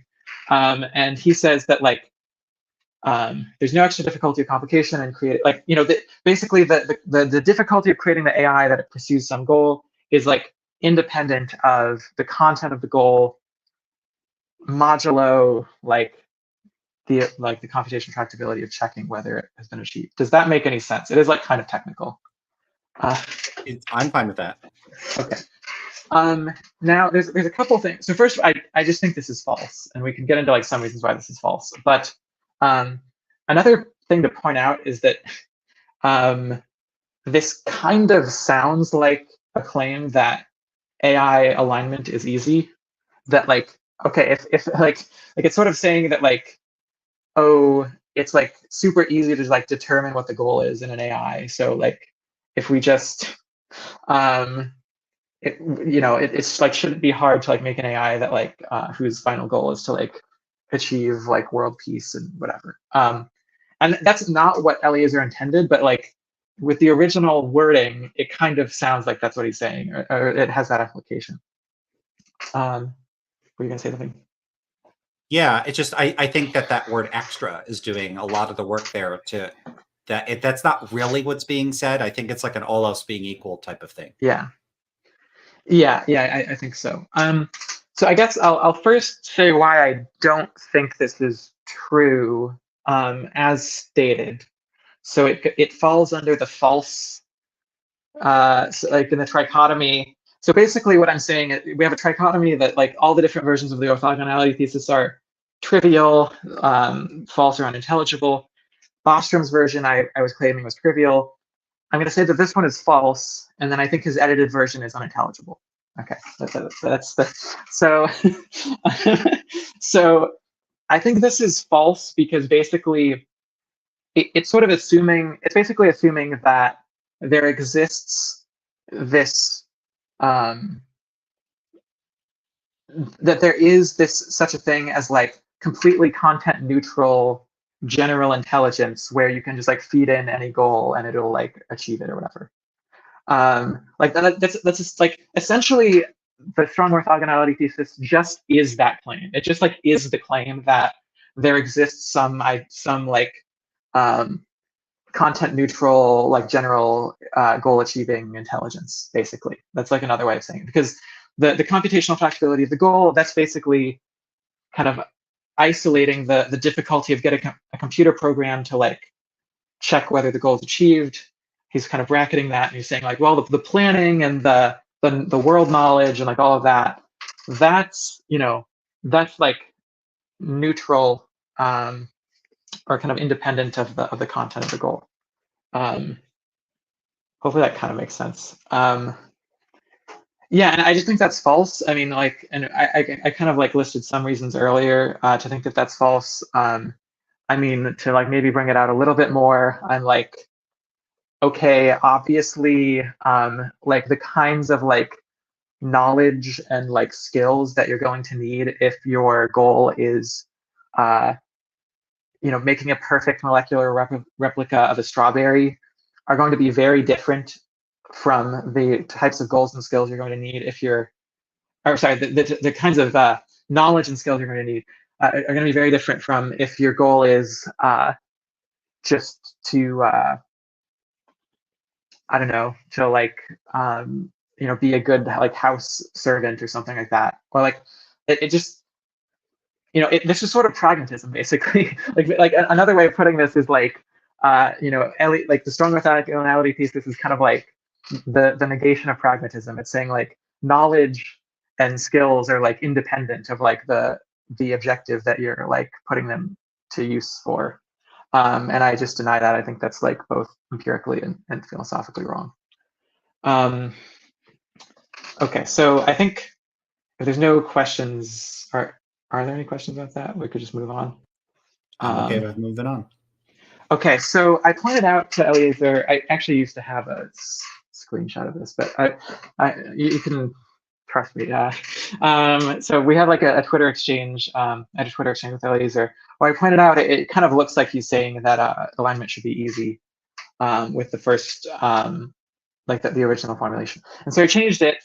So now if you go to the website, the new version is the strong form of orthogonality thesis is there's no extra difficulty or complication in the existence of an intelligent agent that pursues a goal above and beyond the computational tractability of that goal. Now, I claim that the notion of no extra difficulty in the existence of an agent is unintelligible. Or at the very least, it needs to be like fleshed out a lot more what the heck he's talking about. I mean, one wording, like one kind of like way of interpreting this is like, well, it takes like effort or something for the AI to exist. Like it doesn't like keep existing by default. Like we're assuming that there isn't existential inertia. So like the AI like needs to exert effort to continue existing, and like there's no extra difficulty for the AI to continue existing with like if it has like a weird goal. But that well, so that seems false and sort of a strange claim to make.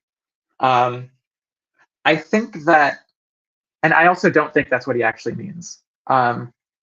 I think that basically, so my best guess at what he kind of wants to say, basically, he wants to get the conclusion that the AI's final goal is going to be unpredictable. He knows on some level that he needs to get that conclusion. And he has like intuitions that like, oh, clearly we should just be really confused about what the AI's final goal is going to be. But he's struggling to articulate premises that seem plausible and have this like conclusion that like the AI's goals are unpredictable. And he kind of ended up with this like weird, in my view, unintelligible kind of combination of words where he's saying, well, there's no extra difficulty or complication in the existence of something. And the implication is supposed to be like, well, weird goals are like just as plausible as like non-weird ones or whatever. Yeah, I appreciate the effort in clarifying and updating in response to a critique. I think maybe it needs a little more tailoring to clearly articulate what's being said in a way that doesn't have problems. My main problem is simply that the phrasing is I want to call it like tortured phrasing. The phrasing is weird. Like there's no extra difficulty in the existence. My initial reaction is to say that that's like, it almost sounds not grammatical. Like it sounds like it's not well formed. And it's not grammatical, I don't think, but there's something strange about the connection between difficulty and existence. Like the difficulty of existence, what does that mean? It's exactly what you say. Like, what the hell does that mean? Maybe it was just a quick change and more work could have been put in. And maybe there was some effort to sort of preserve the original wording when a wholly new articulation might be better. Maybe there's because I have problems with the wording here, but I get real picky with wording. Do you think that there might be a way of phrasing what he wants to say that wouldn't have this problem of this just seeming to be possibly just not intelligible? Yeah. So I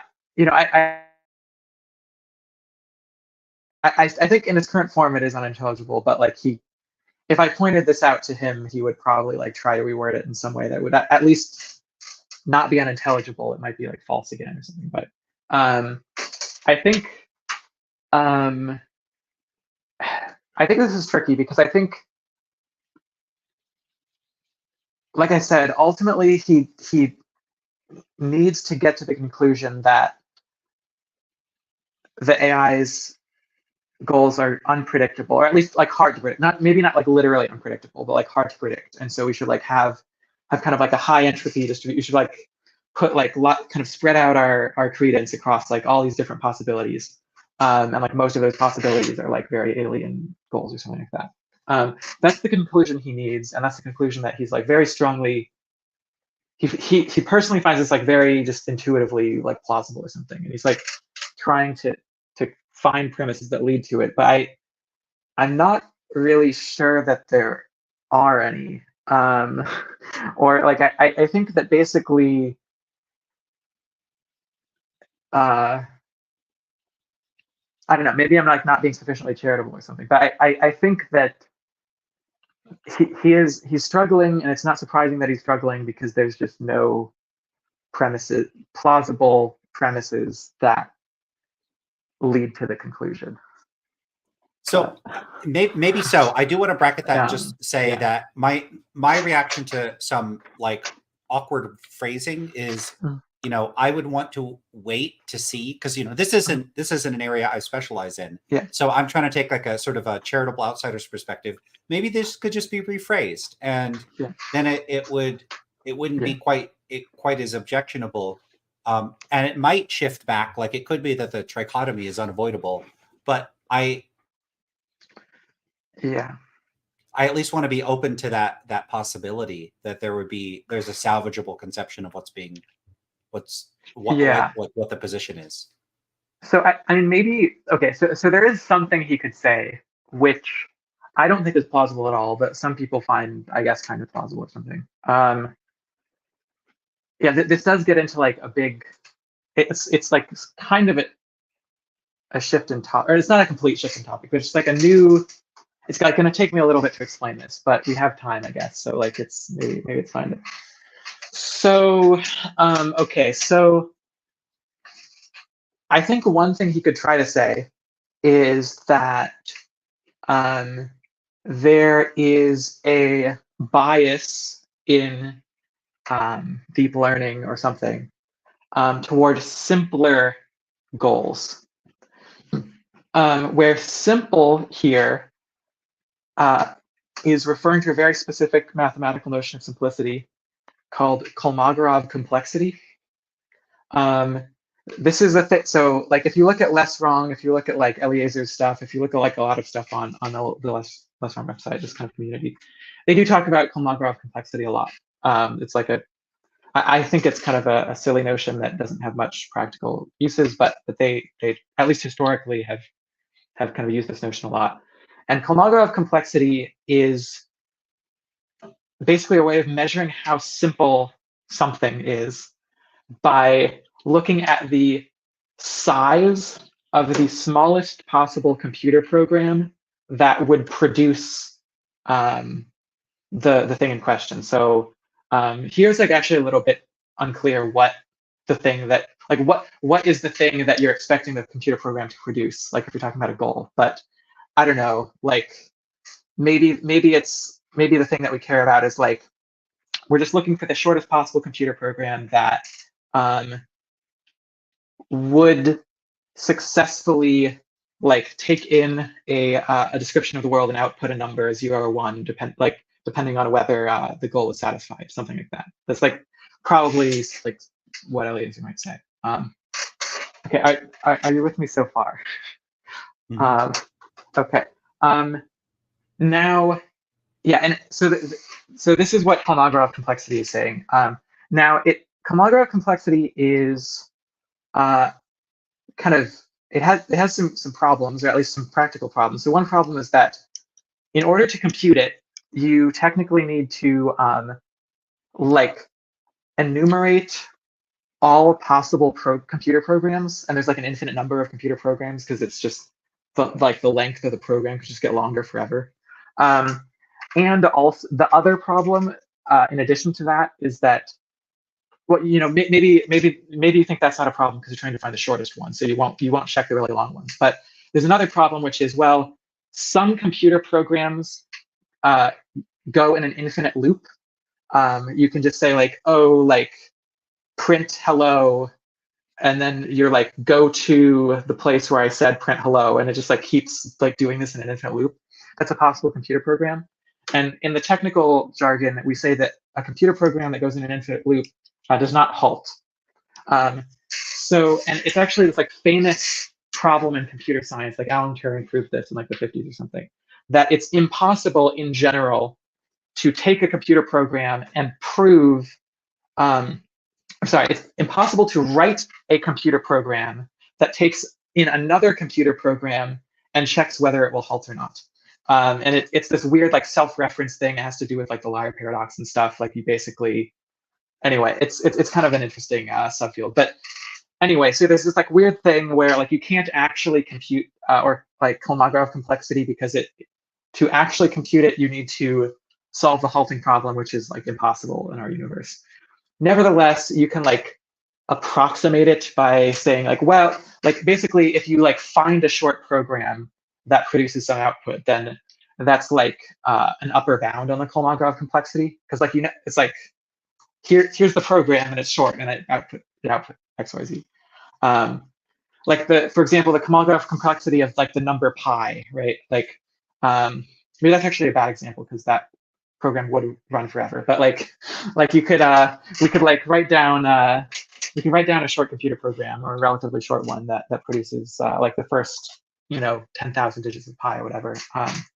And the length of that program would at least give us an upper bound on the Kolmogorov complexity. Okay, so that's the like setup here. And a lot of people on like Less Wrong and other places think that the like optimal way to do Bayesian reasoning is to do Bayesian reasoning, but to use a prior called the Solomonoff prior, where you basically weight each hypothesis based on its Kolmogorov complexity. So a hypothesis that has a large Kolmogorov complexity, like it has a Kolmogorov complexity of like 100, would be like 1/2 as likely on priors as a hypothesis of Kolmogorov complexity of 99, because it's like an exponential weighting. And this like has the property that it like all sums to 1, or like because like even though there's an infinite number of hypotheses that you like exponentially weight them, and so it like sums to like 1 or less than 1. Sorry, are you with me so far? I'm getting to the punchline. Yeah, I'm good. Okay, cool. So this is like a thing that, and I don't know, there's like some arguments for like why this is optimal or something. I don't think they actually work, and also it's just impossible to like actually do this. So it's kind of like, anyway. But so there's this argument that Paul Christiano made. So Paul is like, I guess you could call him kind of an AI pessimist. He's like definitely more worried about AI X risk than I am, although he's much more optimistic than Eliezer is. So Eliezer puts like 99.99% chance on doom. Paul puts like 20% chance or something like that, depending on how exactly you define doom. But he, so like 10 years ago, a bit under 10 years ago, he did this blog post where he argues that the Solomonoff prior is malign, and the reason it's malign is that short programs can run for a very, very, very, very, very long time. You can have a short program that just like simulates the universe because the like laws of physics are like simple to like write down in a computer or something. So you can have a short program that like simulates the entire universe. And simulates like all the people in the universe, and basically, and like as long as this like universe simulation with like people in it and stuff eventually outputs like it like eventually outputs like the answer that you're looking for, then this hypothesis would have like kind of high like prior probability according to the Solomonoff prior. Okay. And so then this leads to this worry of like, okay, so basically, if you are doing Solomonoff reasoning to like find your AI, like basically what if what you're doing to like train your AI is to like do Bayesian reasoning with the Solomonoff prior, like you're like finding the like shortest program that like outputs your like training data for the AI or something like that, then one thing that could happen is that like one of the shortest programs is going to be like a simulation of the entire universe, including like aliens in it that, but it doesn't even need to be this universe. It could be like some other universe with like even simpler physical laws or something. But it's like some like simulation of an entire universe with like aliens in it with like simple to describe goals that might be like misaligned with our goals. And also, if the aliens are smart enough, then they could like realize that they're in a simulation, and then like and then like because they like realize that they're in a simulation, then they're going to like it's going to basically be a program that does what you want most of the time, or like up to a point, but then at a certain point there will be like a treacherous turn where the like aliens in the like simulated universe like decide that it's like their opportune time to like break out of the simulation. This is all very nuts in my opinion, but in fact, like I'm not joking. This is like actually like this type of reasoning has actually inspired some of the like AI doom stuff. At least like the people who are like really invested in it and have like been like thinking about this for a long time, like have been influenced by this like Solomonoff Prior's malign thing.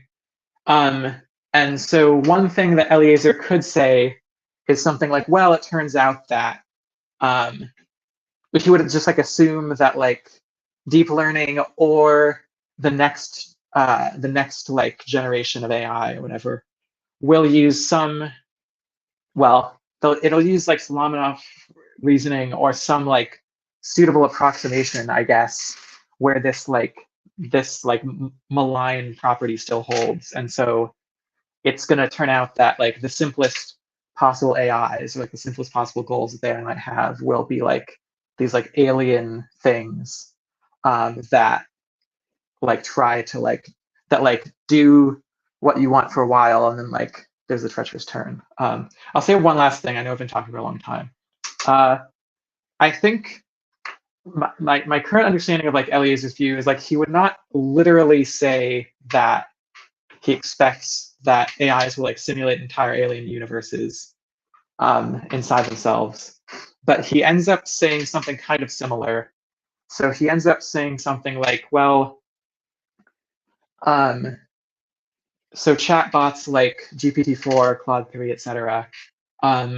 He thinks that they have what he's calling a shoggoth. And actually, we actually saw an example of a shoggoth earlier. So this is like a real.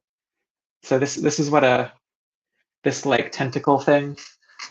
This is it's from like some like fiction book. I don't know if you know where it's from, Lance, but It has a Lovecraftian vibe, but I don't know much about the Lovecraft stuff. I just yeah, like I kind of forget where it was from too. But it's like some somebody on Twitter a while ago who I like used to follow actually like came up with this and it kind of went viral. But he like unironically, as far as I can tell, I mean maybe I'm misinterpreting him, but I don't know. It's like this seems to be like the best interpretation I can come up with of his like views, is that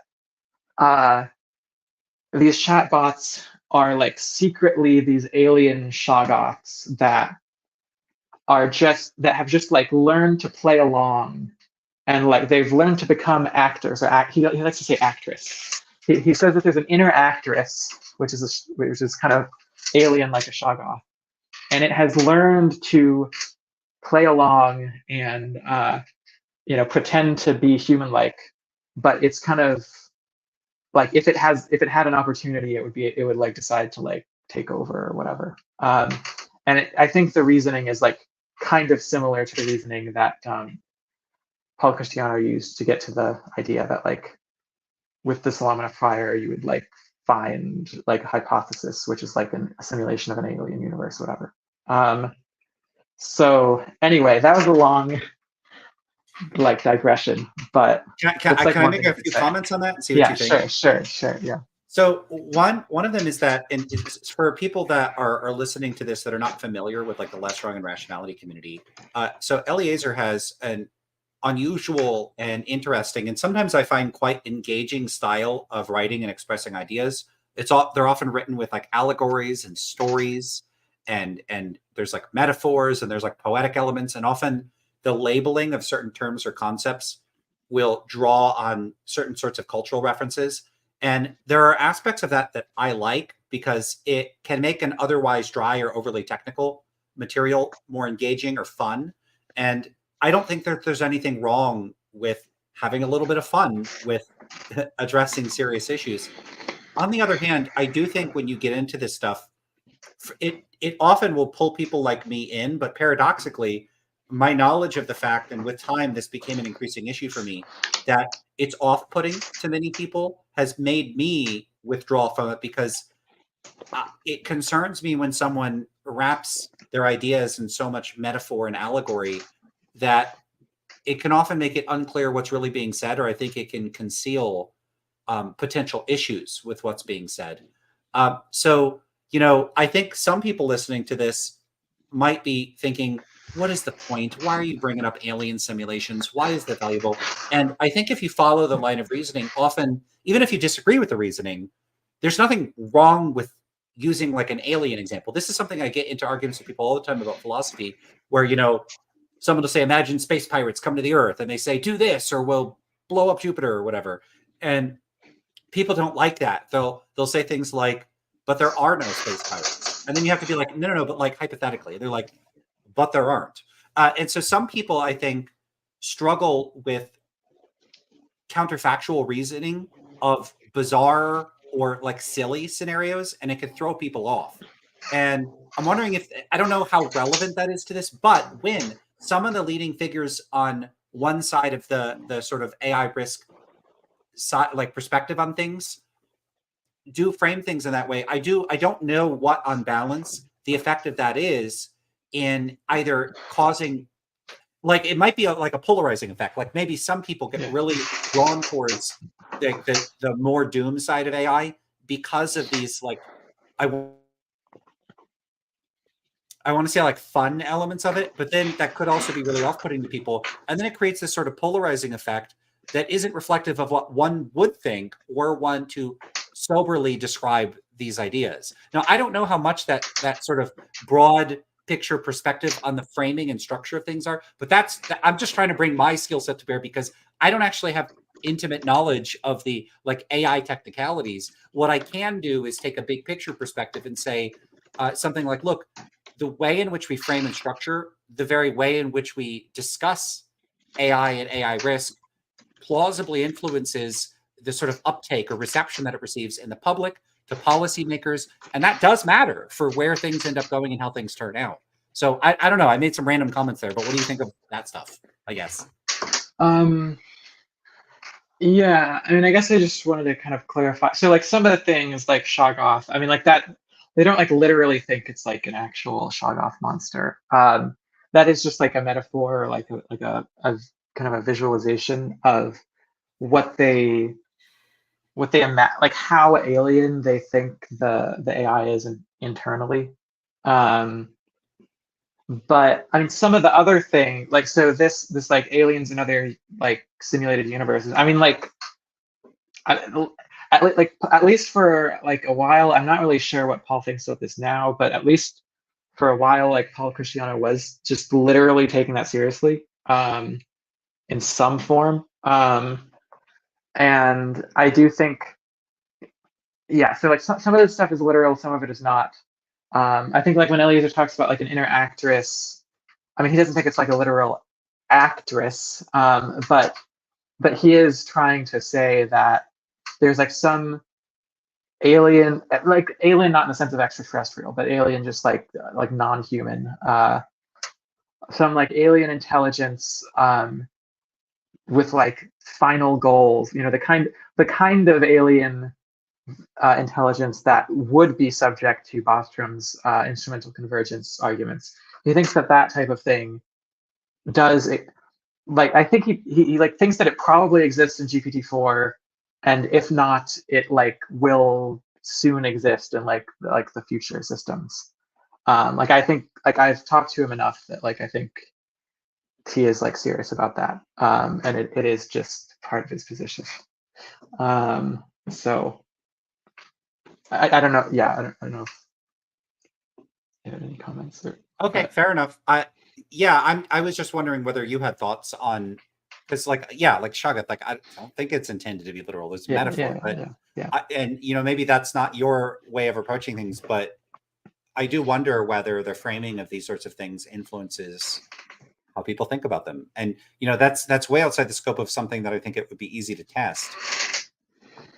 I don't know.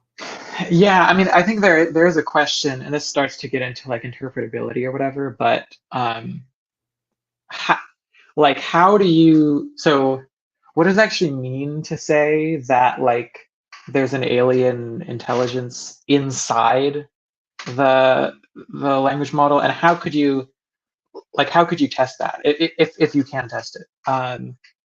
And I think I think a lot of these concepts are kind of like ill-defined. They don't really have a clear they're not really like operationalizable, um, and they're like kind of like unfalsifiable. But Maybe. yeah, On the other hand, though, I can kind of see where someone's coming from if they say, look, if we encounter aliens from another planet, like actual biological yeah, aliens, for natural selection reasons, they're going to be adapted to similar kinds of environments to us, maybe.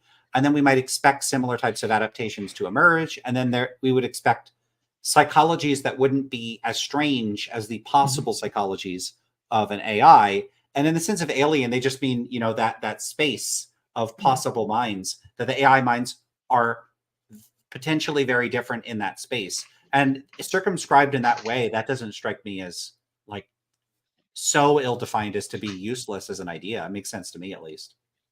Yeah, I mean, I guess it comes down to like what do you mean by different, right? So, um, like I think that um,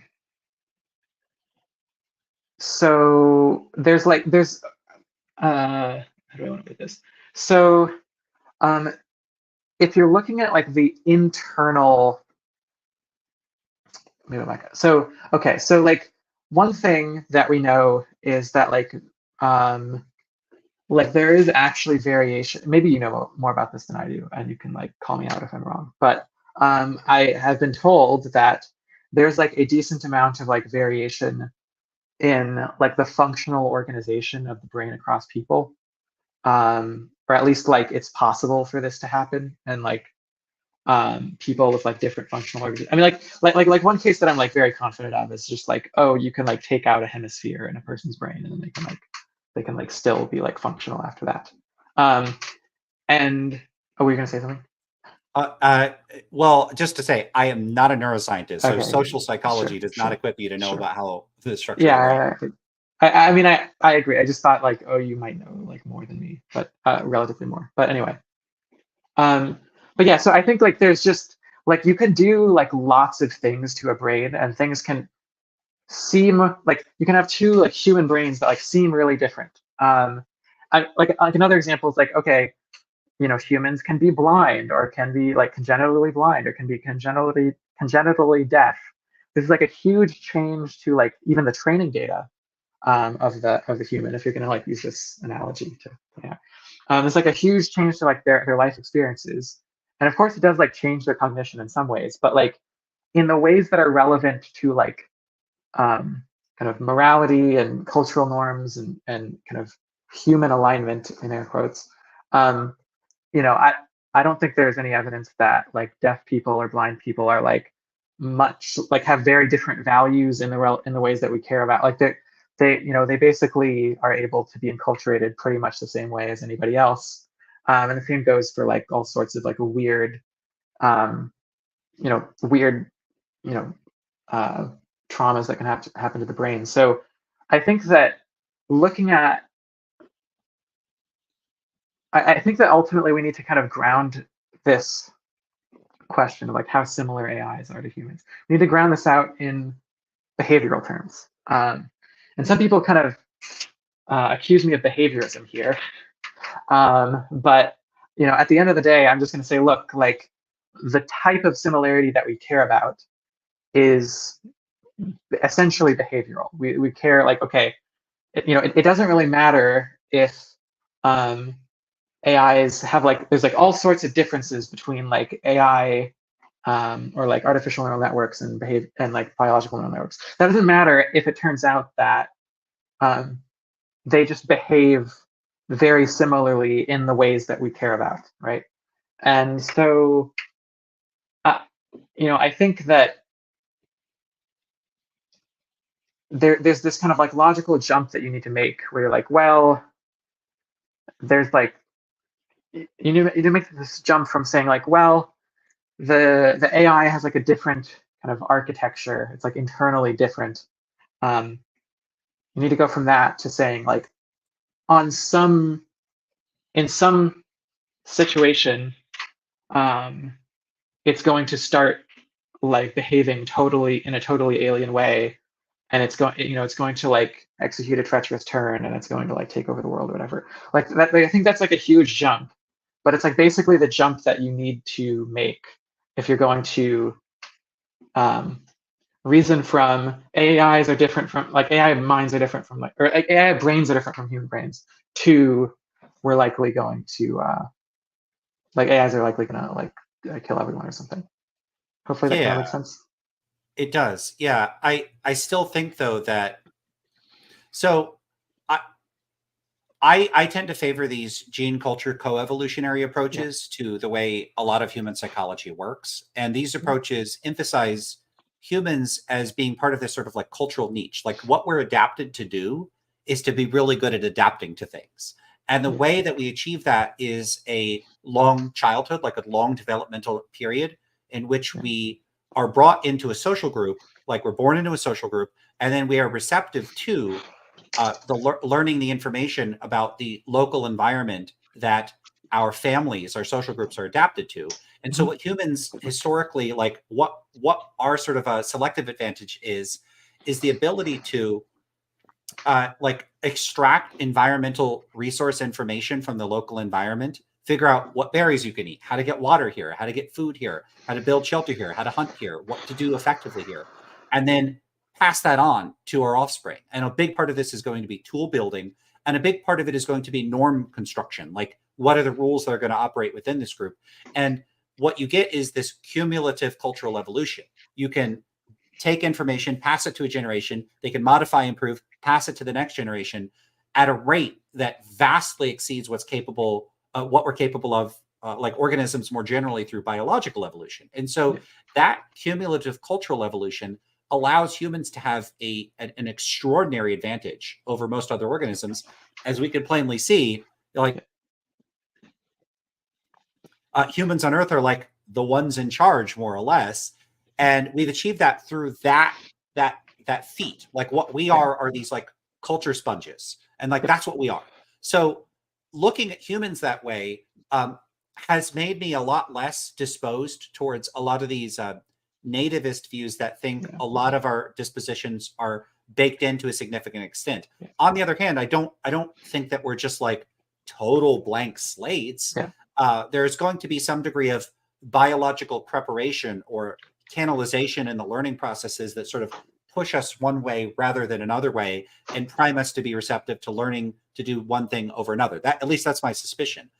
Now, given that humans are that way, we, in a certain sense, outsource a lot of our cognition to our cultures, but there are still going to be significant restrictions and limitations on like what we can learn, and it's really a tough call whether what we can learn is restricted by plausible types of input, reward and punishment processes that could plausibly emerge in some given environment, and how much is like just like a hard coded issue. Like one thing I've wondered is just how like under the right circumstances, and of course this is one difference that you emphasize with AIs versus humans. A Yeah. lot of the things a lot of the stuff that we're ethically okay with doing as experiments and research with AIs, especially if we're really confident they're not conscious and they're not suffering, you could just change them. You could go in and reconfigure them. We both have the technology to do that in many cases, and like the lack of ethical qualms, because there might Yeah. legitimately, from our perspectives, not be an ethical issue. We both can't really just pop open a person's skull and change around their brain and reconfigure things if we want to. And then even if we could, we probably wouldn't, because it Yeah. would be like there'd be massive ethical issues with that. And so that really restricts the way we can't like just enculturate people as an experiment. What would happen if you didn't do this? What would happen if you didn't do that? It'd be really messed up, and that's a good reason to not do it. Yeah. But I do wonder, could you, for instance, convince people to only care about like I don't know, like counting prime numbers or something like that? I'm not sure that Yeah. you could, and I don't. But the question is, if you couldn't do that or you couldn't easily do that, why? Why can't you Yeah. do that? How much is that a feature of like some innate systems, like you just can't get them to fire, like they won't compute over that type of goal? Or is it really just that, like, for instance, the way humans are, there's no way of modifying our environment adequately where people are Mhm. not going to want to like eat food and like go to sleep and do all the biological things that would militate against a type of like reinforcement process, just Mhm. having too much competition for non-removable features of the environment. I really don't know. But when you start thinking about how humans actually learn and grow and process and develop their minds, I do wonder whether people working in AI fully appreciate like the culture sponge way that humans operate and what kind of insights we might get out of that when comparing that to alien minds. Yeah. So I think I agree with basically everything you said there. So I think, humans are culture sponges, and our AIs are like also clearly they're like even more culture spongy. Um, and there's one point you made at the end about only caring about counting prime numbers. I think there's um, so maybe we should try to unpack like what it means to only care about counting prime numbers. If it's like you have a generally intelligent agent that is sort of capable, or maybe not general, because general is kind of like fake, but like you have an agent that's like intelligent enough to sort of um, navigate our social world. It's like, let's say it's embodied, it's like in a robot maybe, and it's able to kind of like walk around, talk to people. When it's able to like build the computer that needs to count the prime numbers. It can like when there's a problem, it knows like who to talk to or whatever. It's like it's just as kind of capable of navigating our world as humans are basically, and the only thing it cares about is like maximizing the number of primes that it's counted or something like that.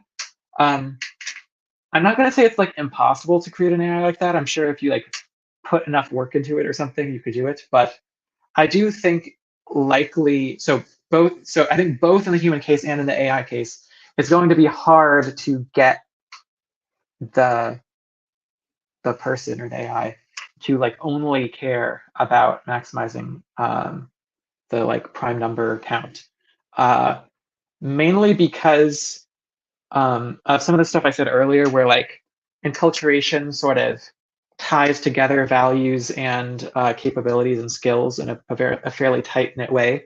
And so, like, if you're imagining like what it would take to get the AI that is like capable of like navigating our social world and all of that, like during that training process where it's like learning all like our language, it's learning like what the world looks like and how to navigate itself in it. I think it's going to kind of pick up on a bunch of memes that will cause it to care about some other stuff.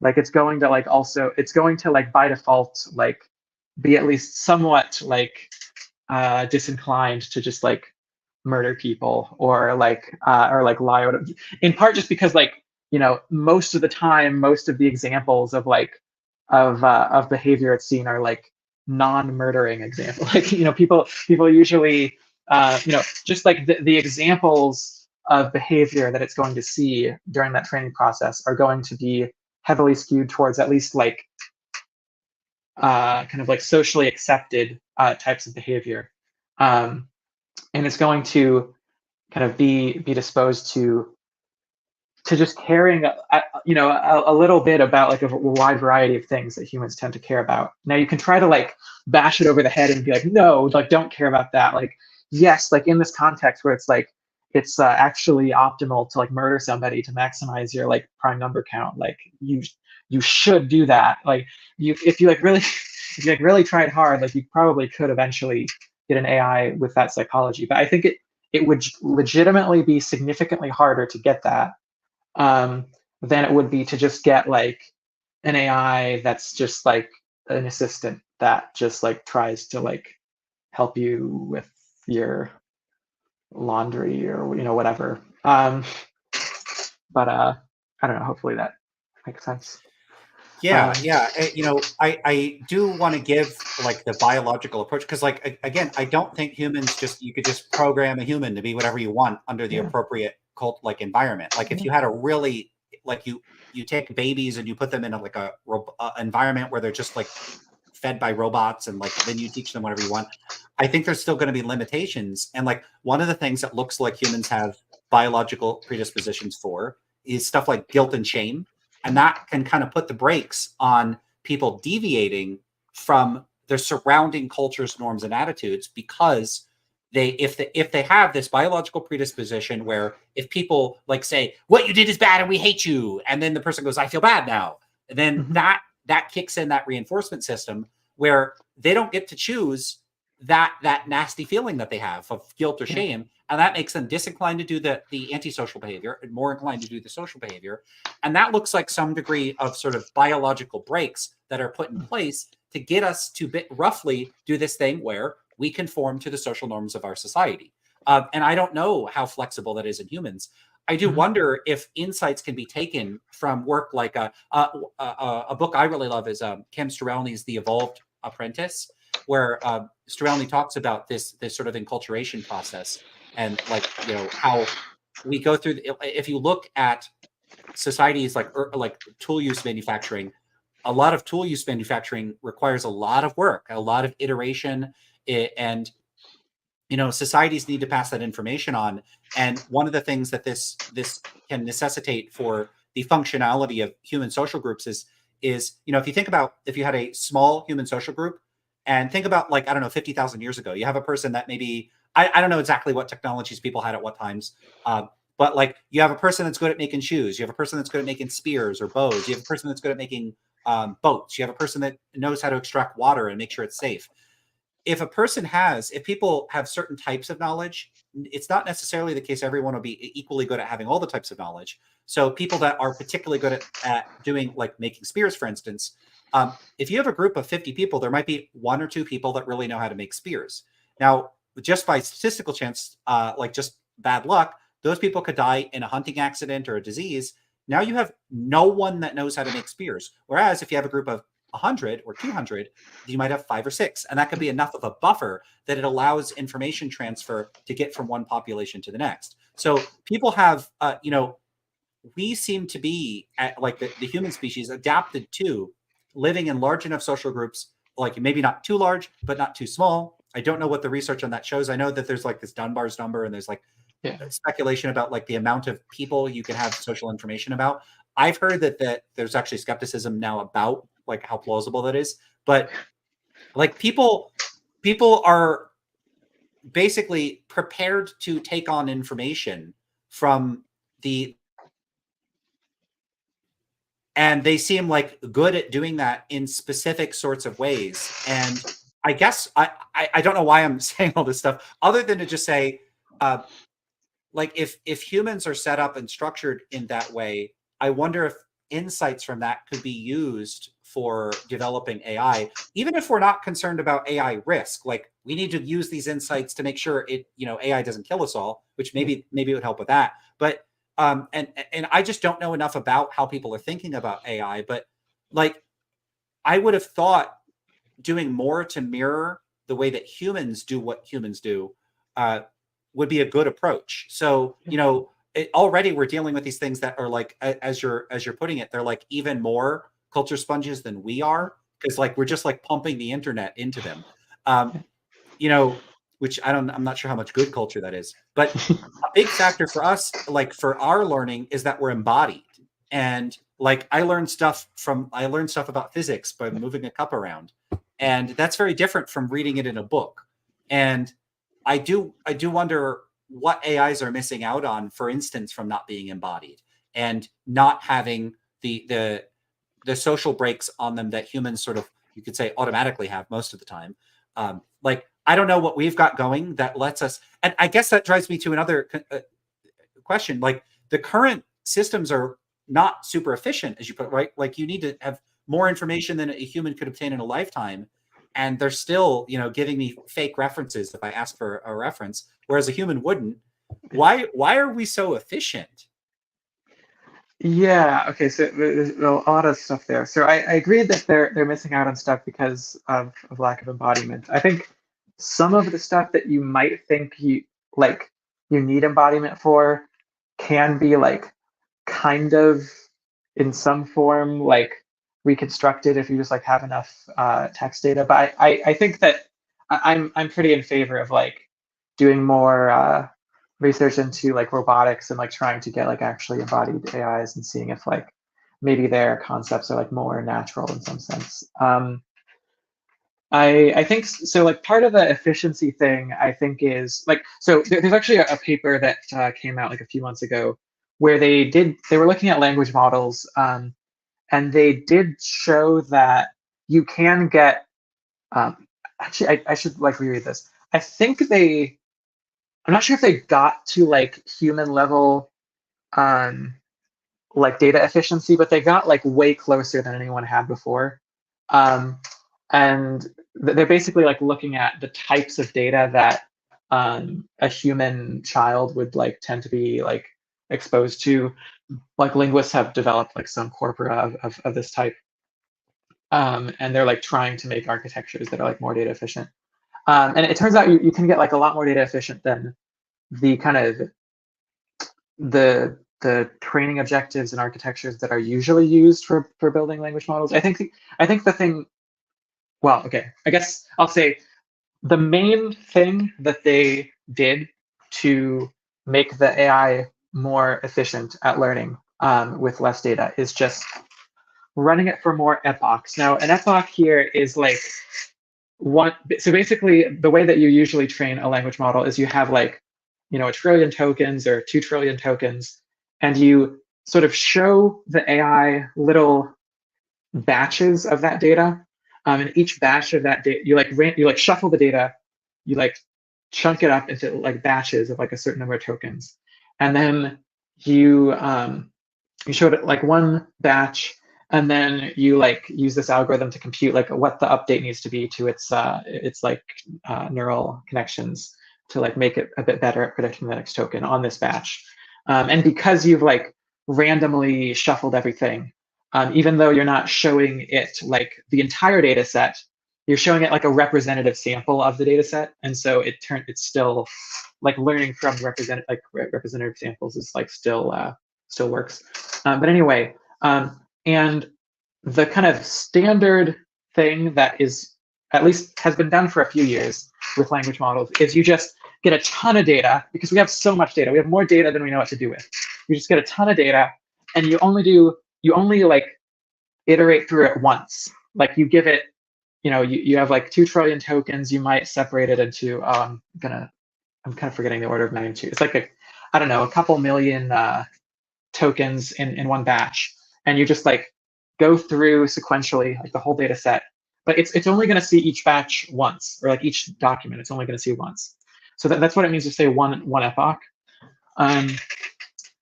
Whereas what this recent paper did was they did 500 epochs. They did a couple other things too, but they did like way more epochs. They like basically showed the AI that like the same data like hundreds of times. And this, I mean, kind of sort of predictably improves the data efficiency a lot. The main reason we're not doing this, why people haven't switched over to like using a bunch of epochs is just like it, because we have so much data, like the data is available, it does tend to be a bit, you get a bit better like capabilities, a bit better performance if you do one epoch on like a huge data set as opposed to like many epochs on like a smaller data set. Just like having more data, having more diverse data, like that is just better if you have it, and we do have it. So it's like, hopefully that kind of makes sense. I think that does explain a large chunk, maybe like a couple orders of magnitude of the difference in efficiency. Probably not all of it, but like a good chunk of it. Yeah. So are we efficient like for natural selection reasons? Because I'm thinking like, how many generations have there been from the first Yeah. like reproducing like self-replicating things on Earth to like the current generation of humans? Like I'd imagine it's in the billions. Yeah. So like the ability to like, and every one of them had to be efficient at certain things like replication. And so, you know, there's all sorts of quirks with, you know, evolutionary cul-de-sacs where we end up with like weird stuff like about our eyes and things like that. But like efficiency is part of what's selected for. So Yeah. are we just inheriting, you know, billions of generations of efficiency being a premium? And that's why we're so efficient? Yeah, I mean, I think so. And it's really not. So it's kind of obvious that like from an evolutionary perspective, like, or like I don't know, within the lifetime of a single human, like the amount of data that you get is like quite limited, and like each human cannot like collect all of the experience of like all the other humans in the world and like use it to learn or something like that. So I just think that because the data is it's orders of magnitude more abundant for AIs, we're like taking advantage of that, and that means that like our architectures are less efficient. But it does look like we're not quite there, but it looks like we know how to make architectures that are quite a lot more efficient if we need to. It's just that.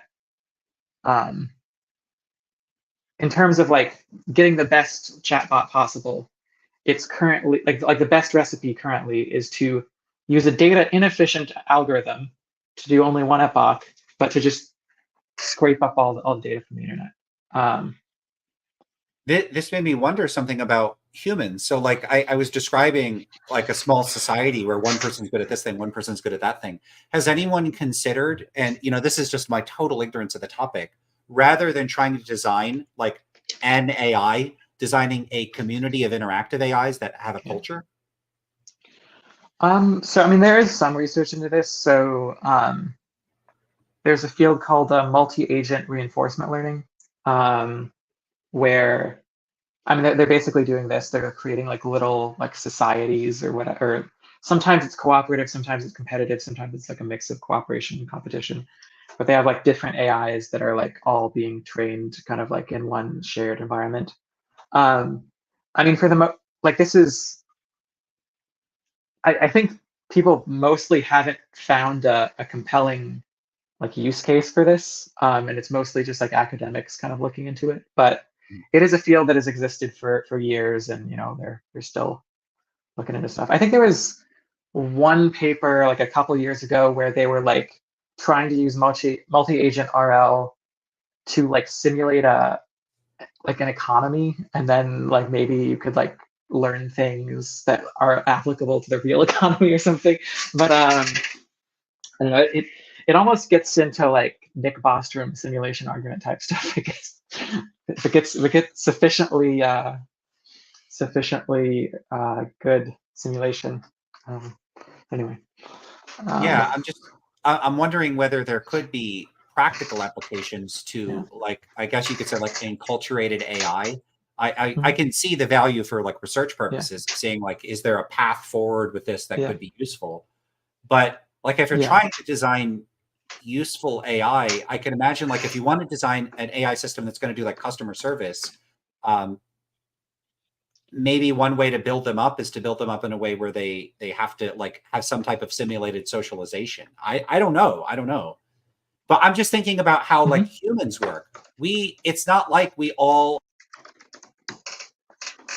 we're not all like a complete system. We're a network of different people that do different things. And Yeah. maybe that is a way of sort of amplifying the efficiency of AIs, were they to work as like different ones do different things and they like work out their balance of how to do those things. This is just me totally I don't know anything about this Yeah. stuff. So this is reminding me of this. I'm gonna share my screen again. This is a less wrong post from I guess just like over a year ago now. So this is like I guess a somewhat like serious proposal, where so the idea is like, okay, you you have like a plan for uh, plan for like training what's usually called a general AI, like the type of AI that could potentially like automate like most of human work or whatever. And let's say you are worried to some extent about these like arguments from Nick Bostrom and other people that maybe by default it's going to want to like murder everyone. And the proposal here is like, okay, like how could you test this in a safe way without like actually unleashing the AI onto the world and then like seeing if it does the treacherous turn. So the idea is like, well, let's create a simulation and the simulation in Jacob's proposal, the idea is that the simulation would not contain any technology in it that would like give the AI a reason to think that like simulations are possible. So like it could be like a fantasy like medieval world where there's like no computers and no AIs and there's no like virtual reality or anything like that. There's a question of like, well, maybe if it like believes in gods or something, like maybe it's gonna be like it's gonna like think about like what God wants and like just merely be aligned because it's worried that like God will like punish it or something. And like you don't want that. You kind of want to like establish whether the AI will have the kind of values and behaviors that you want, even when like there is no God that's like gonna like punish it for bad behavior. But yeah, so that's basically the proposal. Is like if you have a plan for training an AI, then there's an assumption that you could like use that plan inside a simulated world and like see what it does. I don't know. I think this is it's an interesting proposal. I think it's kind of, and I do think it would give you some information about this. I mean, I expect that the AIs are not going to turn out to want to murder everyone inside the simulation, but I don't know. This is like one example of like the kind of thing you could use multi-agent RL for. I think maybe people will also use multi-agent RL for just like creating, I don't know, like social instincts or something like that. But I guess I haven't thought about it that much, honestly. Okay. Yeah, something there I see, GPU constraints. This is another thing I wanted to ask about, but didn't want to like interrupt your flow. Yeah. And maybe you've already touched on this, but I guess I'll just sort of more directly ask. How much do you think that hardware constraints could limit AI like progress on approaching AGI? Because, you know, I keep hearing things about like, they're going to get 100, 500,000 GPUs and like, okay, well, what if we, that like how can we just keep scaling those up and making them better and better and better? And to what extent? Mm-hmm. I know that, what is that law? Is it Moore's law? Moore's law, yeah. Yeah, I don't know where that's at. I would hear people saying it's going to hit a limit. It's going to hit a limit. I don't know if that's happened or if it looks like it's somehow escaped the clutches of some sort of hard limit. But like, what kind of hardware limits might we be dealing with, or are there not really any, or there's no real, like, I just wonder if like you just can't get the AI because you don't have a machine powerful enough to do what it would need to do. Yeah, so I'm happy to answer that question. I actually do need to use the restroom, so I'm wondering if maybe I can, Absolutely. if you can entertain the audience for a little bit. Yep. Yeah. Also, I want to double check that turning the microphone off really turns it off. So I'm gonna like. Yeah, there is no sound. Okay. Right, be right back. All right. So I'll talk to the audience for a minute. We have one person, Imperishable Neat says, "Hi, Nora." So, well, you're gone. So, but they said hello. There's a few people having a bit of back and forth, so they could keep at it. We have Answers in Atheism. So we're going to need to talk now that I'm back. So get in touch and we'll set that up. Whatever it is. So. What else? I like this question. Could our efficiency be because we aren't quite as smart and as complicated as we like to think? I think so. And I think that's one of the implications of Nick Shader's book. I don't know about the not quite as smart, but not quite as complicated, I think might be an implication of Shader's approach in that book. The Mind is Flat. Let me put a link to that. When I first read the book, I was so excited about it. I kept mentioning it. That and this other book, The Language Game, which also Shader is a co-author with Morton Christensen. And I love those books. And I was telling people about them so much for a while. People were making fun of me about it. I don't care. I like the books. People should read them. So there's a link. Definitely check that out. See, so the remarkable shallowness of the improvising brain. So I think that goes some way towards saying we're not so complicated. And I guess I'll take a break. No, I gotta be here. So I want to take a break too, just because we've been at this for so long. But I want to see if there's more for us to discuss, because I've just been asking questions for a while after the orthogonality stuff. But if people in the audience have questions, do feel free to ask them, and we'll see about that. Yeah, and there's a lot here to discuss, just because it's not a topic that I've gone through like a bazillion trillion times. So there's just stuff like I don't think I've really discussed on the channel. Welcome back. Like existential risk in general. So like there are a variety of potential threats to human civilization. And one thing to say about like existential risk is that it doesn't have to be humans literally going extinct. It could be a scenario where humans are like I could give silly examples that people would be familiar with, like the Matrix. That's an existential risk where we're all like trapped in a machine simulation that we don't want to be in, or something like that. Or it could be like a global tyrannical government, like an AI is like, I'm in charge and I'm going to protect you all in a really like dominating, horrible way, and we are all miserable and we're kept in boxes by the AI. That's an existential risk, not because we're all dead, but because we're all in a bad situation. So existential risk doesn't have to be all humans die. It could just be all humans are put in a permanently bad situation. So it would be really anything that would like stop human potential.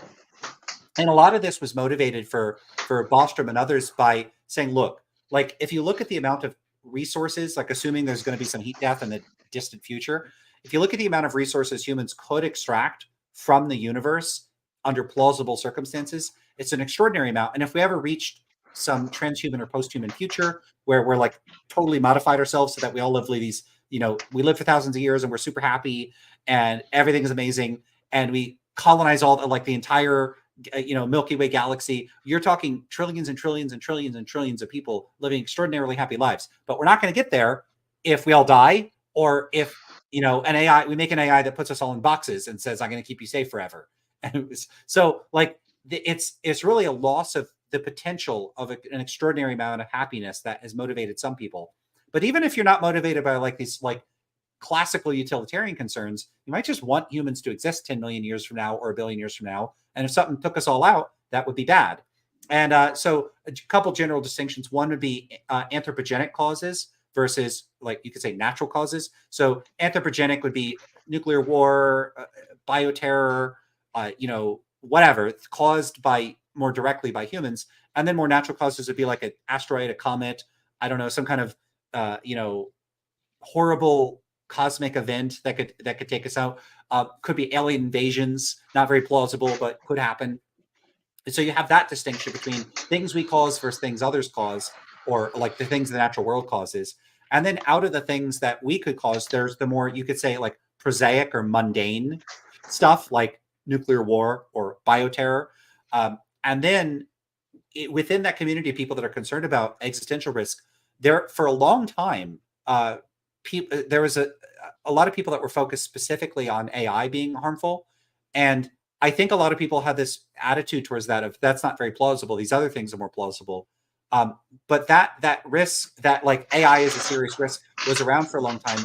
And now with the advent of GPT and all these other sorts of things, as I had mentioned earlier, it's become more mainstream. And now discussing this has really entered the forefront of a lot of popular discussion. And I think so this is one thing I've seen an enormous amount of like job postings in philosophy related to AI ethics. So whatever AI ends up doing, I do disagree with people that think, it's not going to do a whole lot. I think that the changes to society in the next 10, 50, or 100 years are going to be substantial hopefully in a positive direction, but they're going to be substantial in any case. So even setting aside massive social changes are something that we need to prepare for. So like climate change would be a good example of this. Is it going to cause human extinction? I don't think so, but it's still something that we need to address. And so AI is still the sort of thing that regardless of whether we are optimistic about the outcome, I at least think that it needs to be taken seriously, and we need to minimize potential harms in the short term and definitely in the long term as well. So there's a general remarks. Yeah, I definitely agree with all that. I mean, I think, there are some people who are like AI risk skeptics or something, and like their main argument is, oh, AI is like not, I don't know, it's gonna hit a brick wall soon, or like, oh, it's not gonna be transformative or something. No, I think like I do just agree with arguments to the effect that like this century is like the most important century and things are going to be like pretty transformed. Like I think it is like pretty vertigo inducing and wild to kind of take this on board, your kind of like worldview. But yeah, I mean, we're gonna like automate like basically the whole economy, and then that has all sorts of positive and potentially negative consequences. And then there's just like tons of things that are going to be changed by this. But yeah. Where are you? Because like we're going on 3 hours now. Like I said, I can just keep going. So like I have today to do stuff. I'm taking a bit of break from my other stuff. So I think it would be kind of kick-ass if we like tried to like make a record or something. I don't like, the only thing that is like a hard limit for me is that I have a flight to Honolulu at like 7:30 a.m. my time. So that's my only hard constraint. okay, well, I don't want to keep you here too long, but we could try to hit a record. We don't have to. We can always do a part 2, and there are big advantages to that. I should say, when videos hit 4 or 5 hours, people are less inclined, like after the fact, that's true, from a live stream to watch them because it's a big investment. Yeah. So we could do a part 2 if you want. Or we could just keep going. It's totally up to you. I mean, I guess I don't know. Hit the record if you want. Yeah. Wait, what is the record? I don't even know. It's got to be in the 4 hour range. So if we hit 5 hours, that would be a record for sure. But I don't actually know. Let me look. I'll look at my other videos. It's a very ridiculous motivation for doing things, but I like it. Yeah.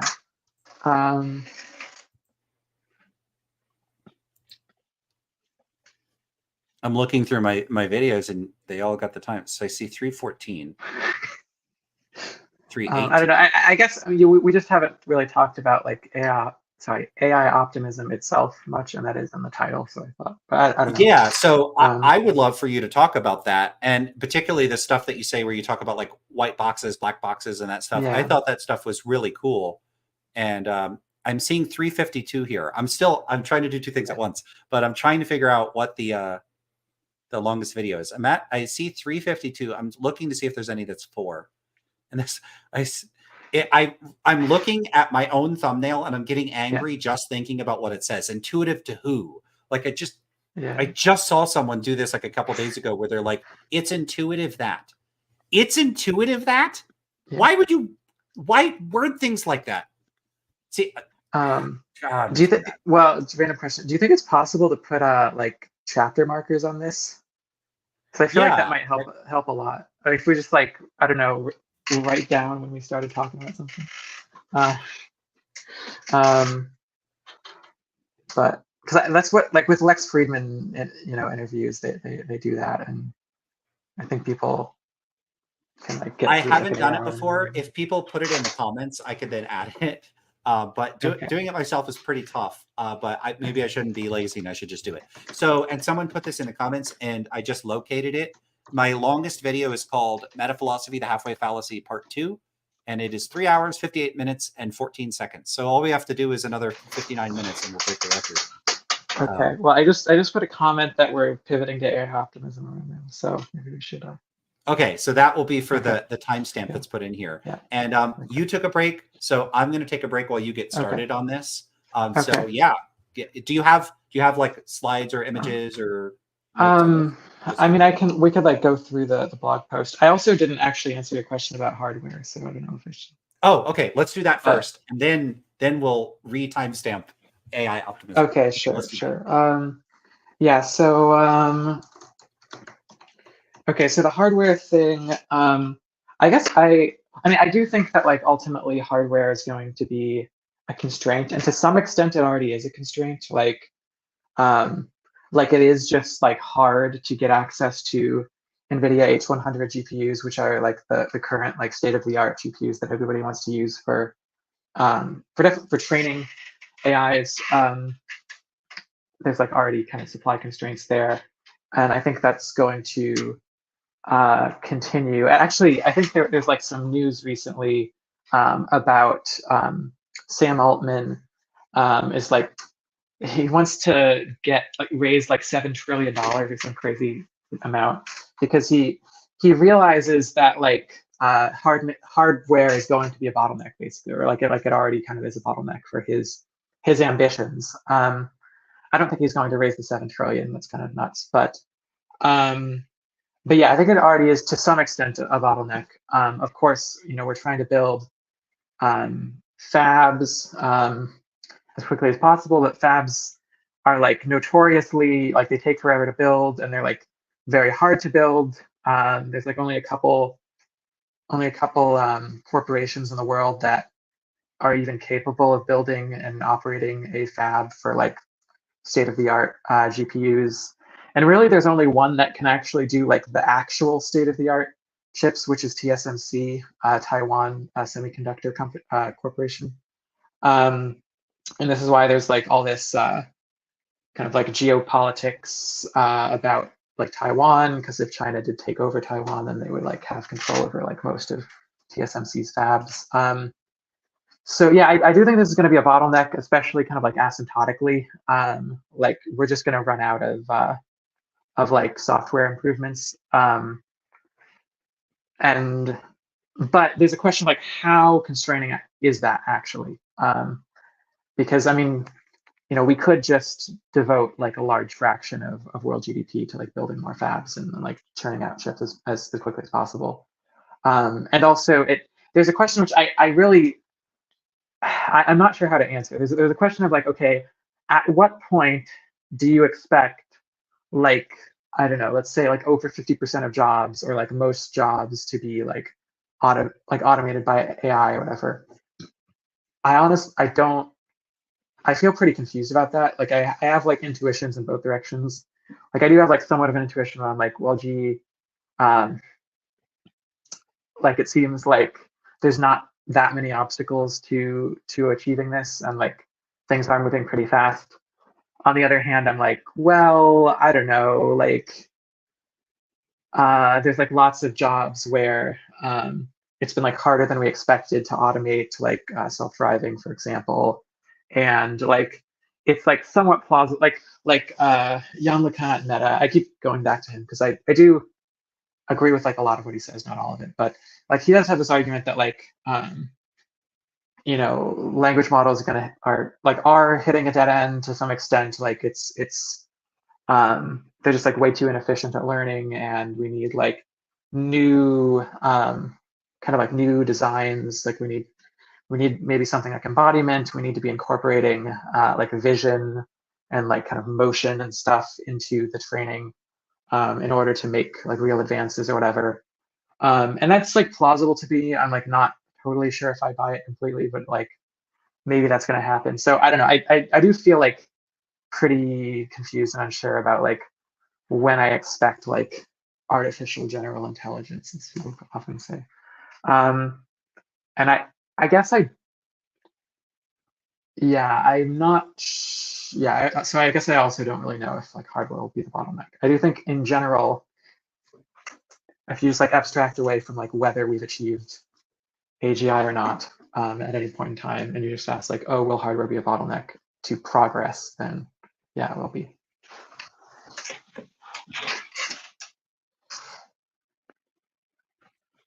Okay, should we move into the AI optimism stuff?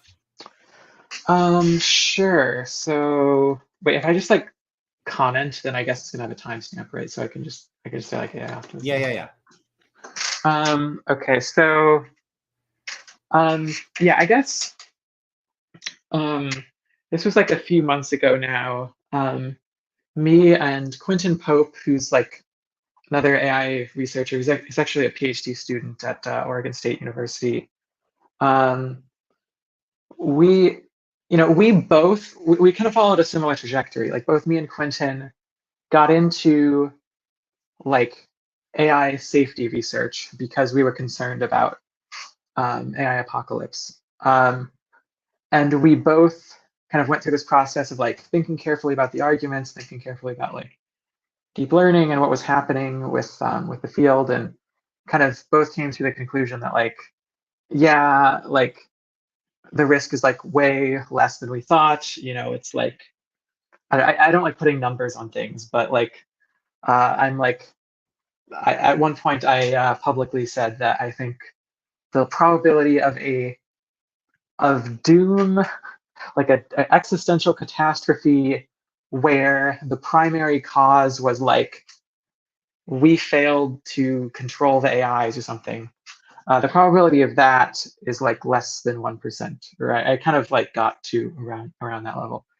So to be clear, I still think like there's like a non-zero probability that I'm wrong about all this, or that we just do like exceptionally stupid things, like I don't know, just like putting AIs in control of the military and doing like an absolutely terrible job of training them, and then with like no safeguards or whatever. And then then there's like a Skynet scenario. Like I think that's like still possible. But what was I gonna say? But yeah, so both me and Quentin were kind of like came to this view that people are basically overestimating the risk. And I guess we also had a concern that because people were overestimating the risk, the policy recommendations that they're making would be counterproductive and would lead to negative consequences, maybe even like existential risks of their own, if implemented. So, like, I guess this kind of, so early on, there was this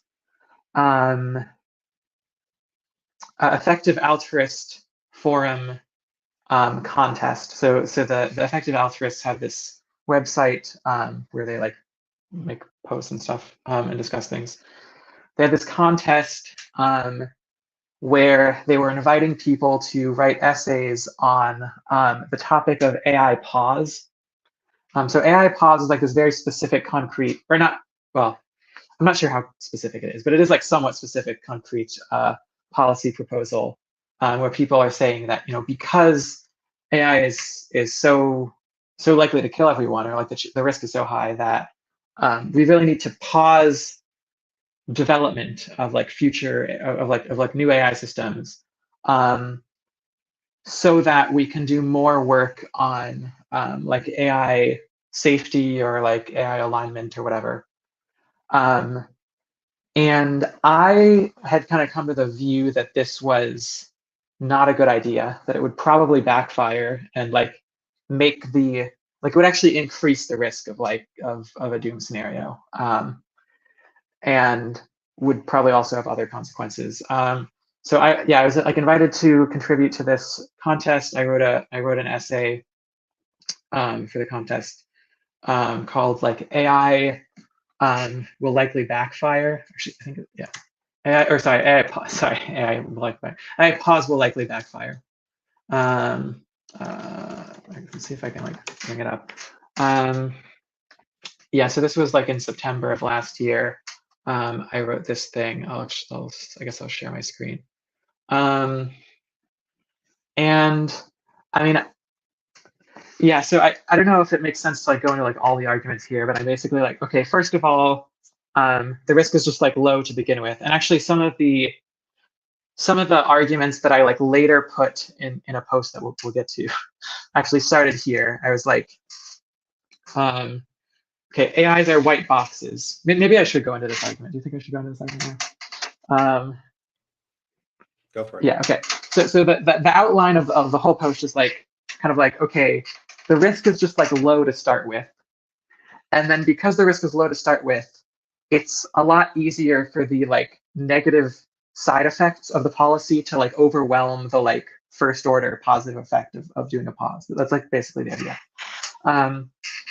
So I need to like make some argument for like why the risk is like low. And I basically point out, so a lot of times people will make the claim that AIs that are trained with like deep learning are black boxes.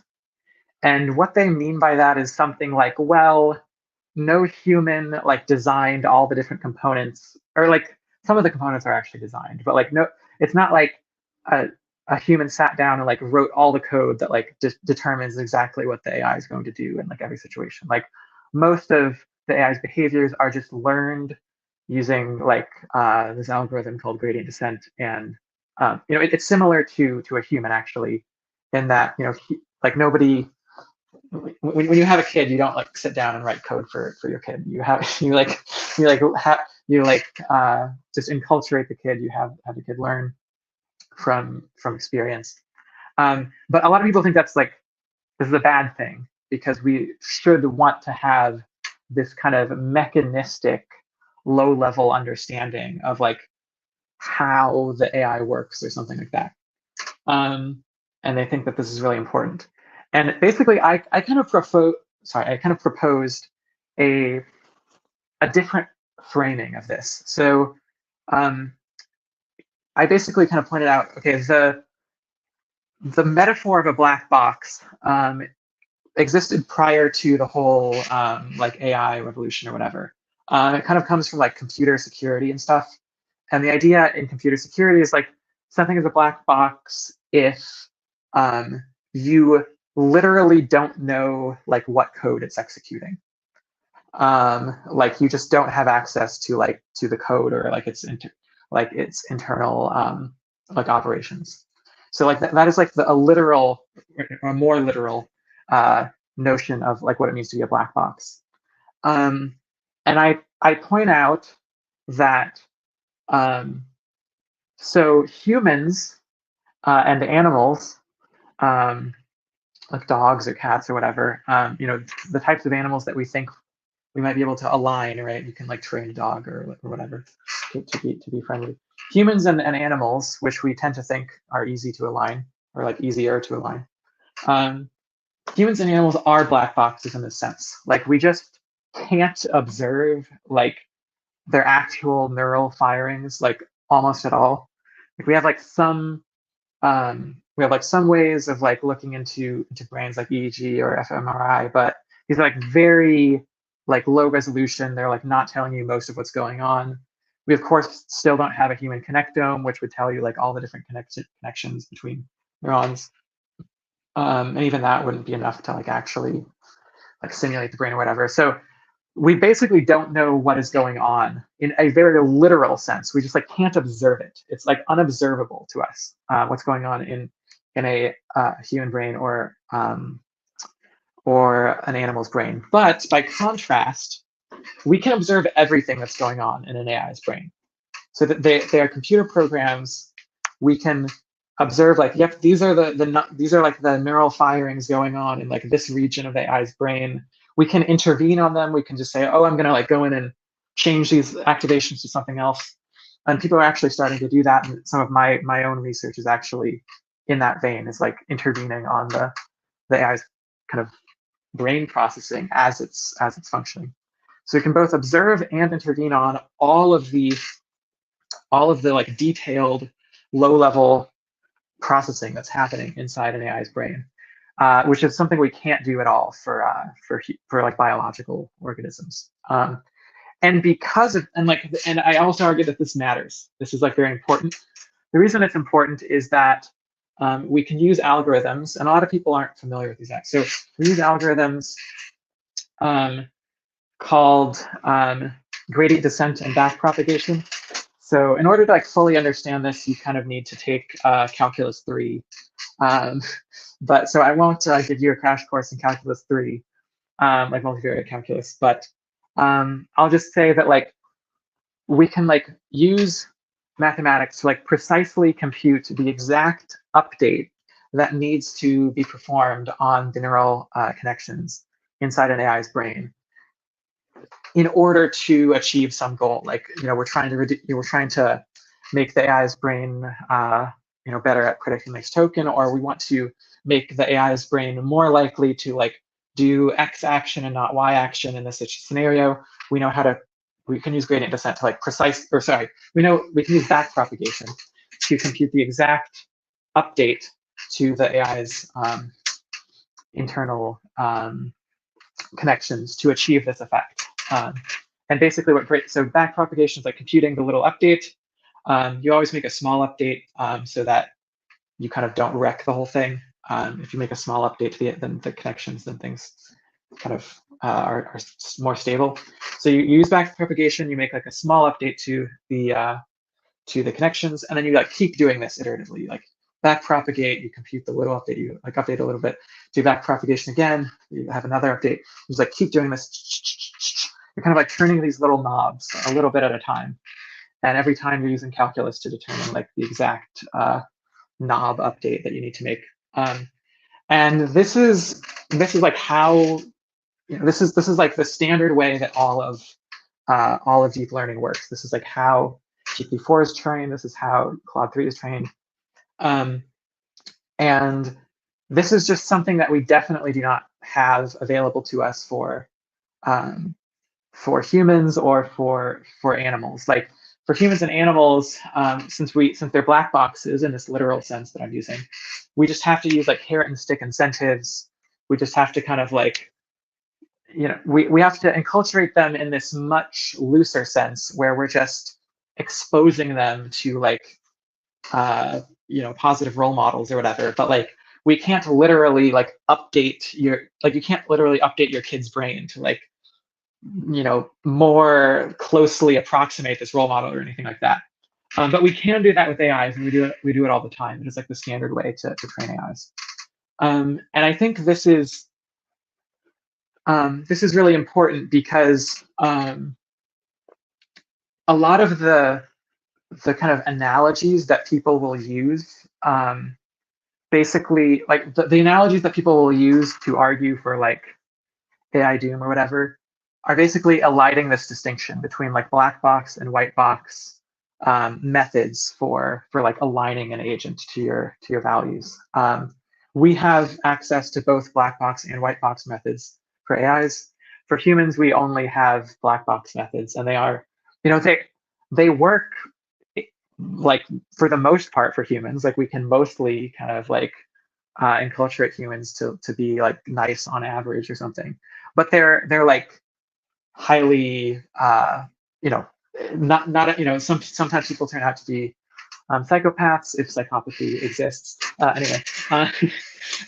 Sometimes people turn out to rebel against their like enculturation or whatever.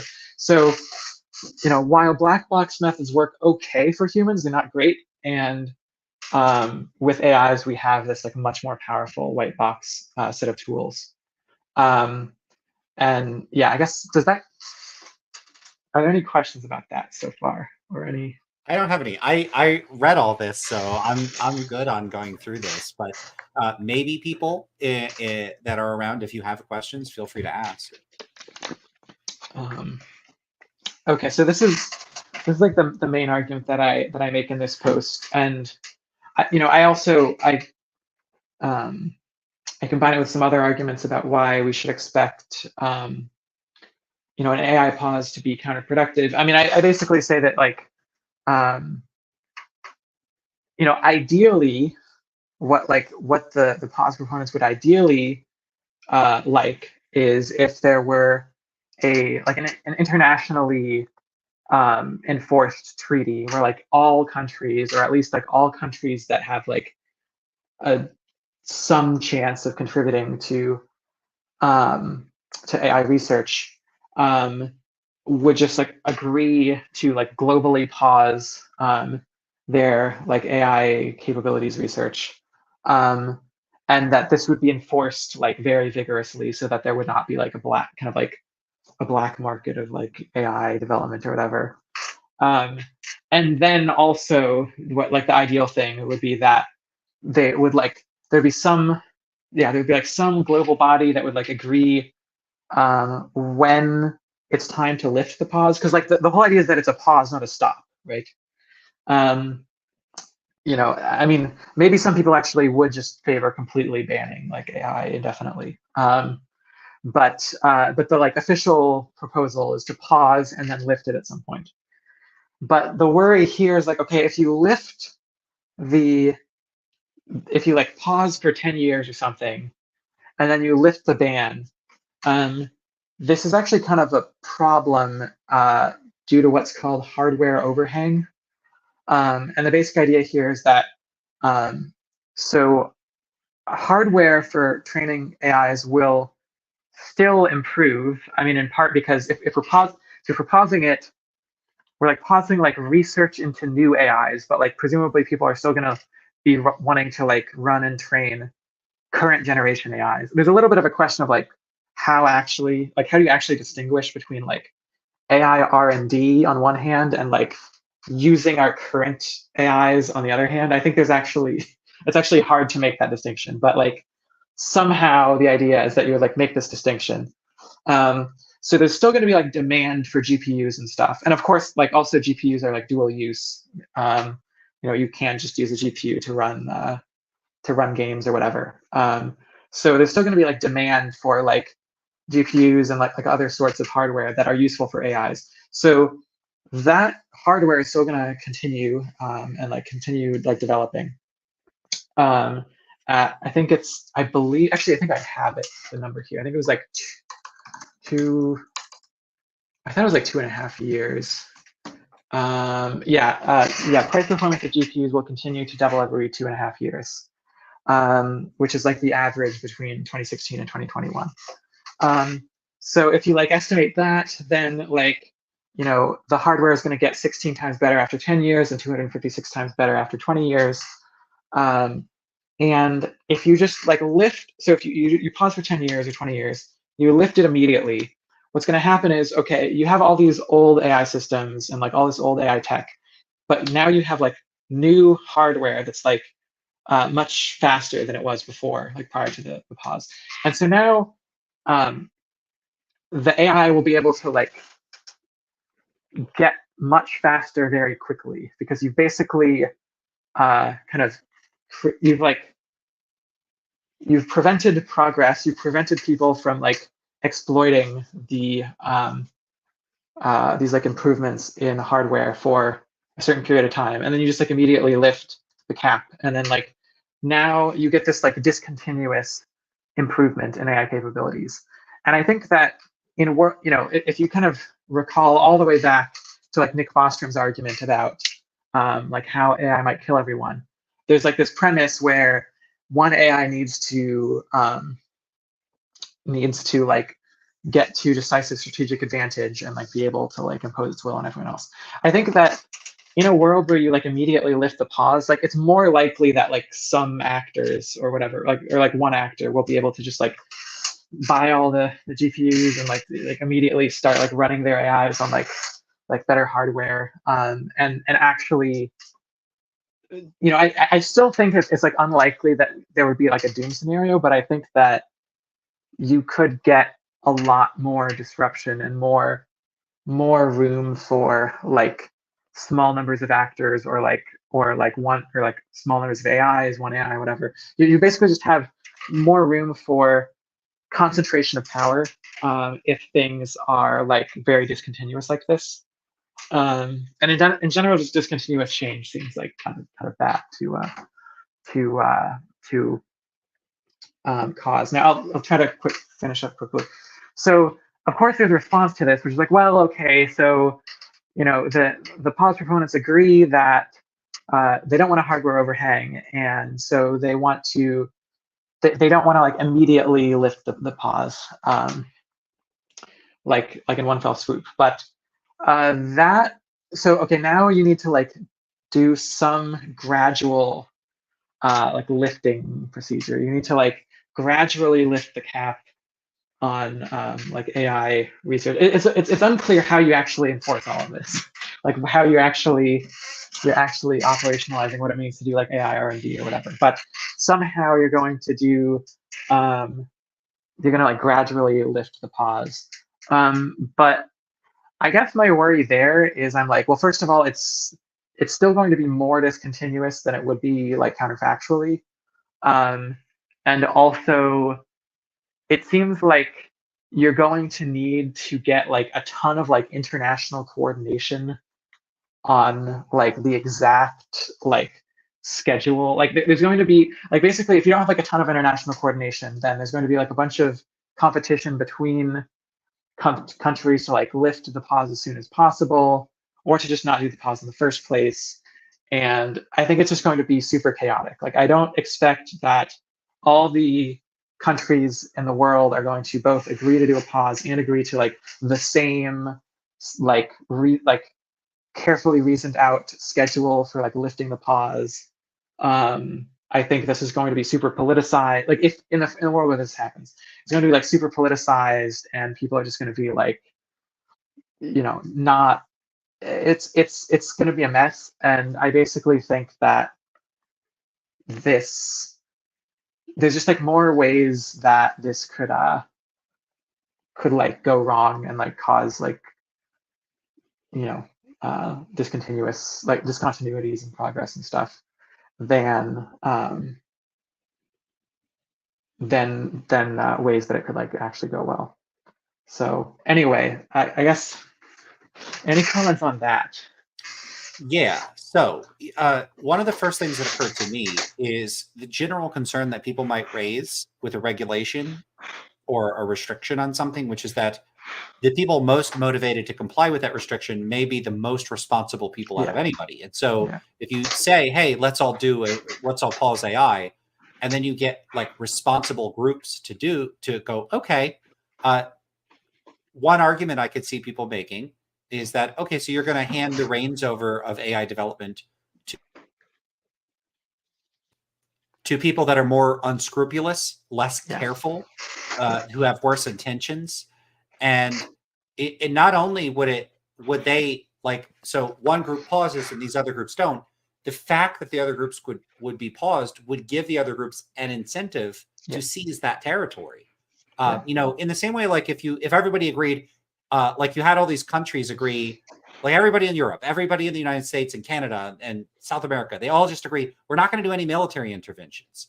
Well, some other country might look at that and go, great, so we're going to now do what we want. And an argument could be made that if you don't have the responsible nations doing it or the responsible organizations doing it, I don't want to take a stance on which nations are more responsible or not. But just like if one group of people or whatever doesn't do it, the other groups are gonna do it. Are those major concerns, yeah. or is that not that big of a deal? What do you think? Yeah, so I do agree, and I do talk about that in the post as well. That yeah, there's going to be, I don't want to like just oppose like all regulation or something, 'cause that's generally not my view on things. But yeah, I do think here because um, because the benefits are like so small relatively. I don't know. Yeah, I'm just like I think yeah, there's like lots of ways in which it could go wrong, and one of them is by reallocating influence to unscrupulous actors who aren't following the rules. And not only that, it also does, and this is a similar point. Those groups would then have to not be as transparent about what they're doing. Yeah, So, like currently, the AI groups, like OpenAI, is like we'll share information and stuff like that. mhm, You would not only have groups potentially operating like the less scrupulous and less care. It's not just that. So there's two problems: the groups that with worse intentions, and then groups that are less careful. Both of them would be incentivized by pause. But then you have the other issue, which is that they would also now have an extreme incentive to keep everything as covert as possible.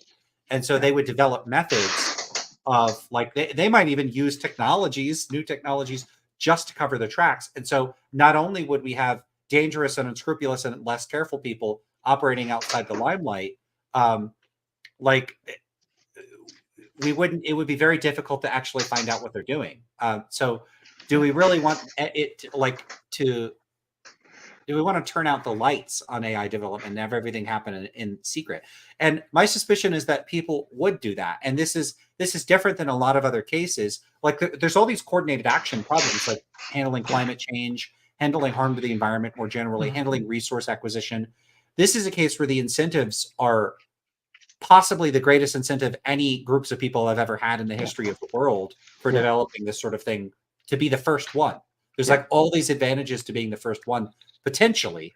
And so you have both super high incentives and this like super high risk of it being mishandled. Those seem like worries to me.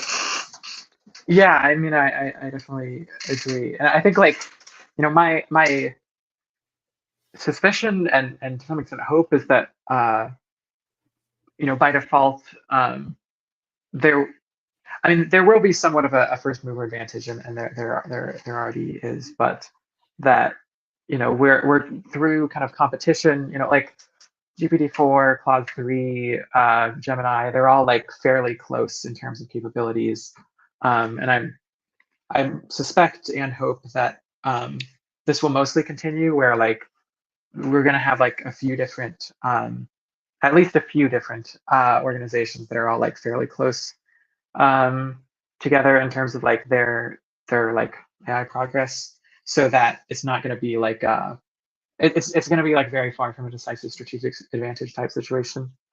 But yeah, I think like the pause scenario threatens to greatly increase the first mover advantage, where like you're like artificially stopping a bunch of actors from like continuing, and so yeah, I'm quite concerned about that.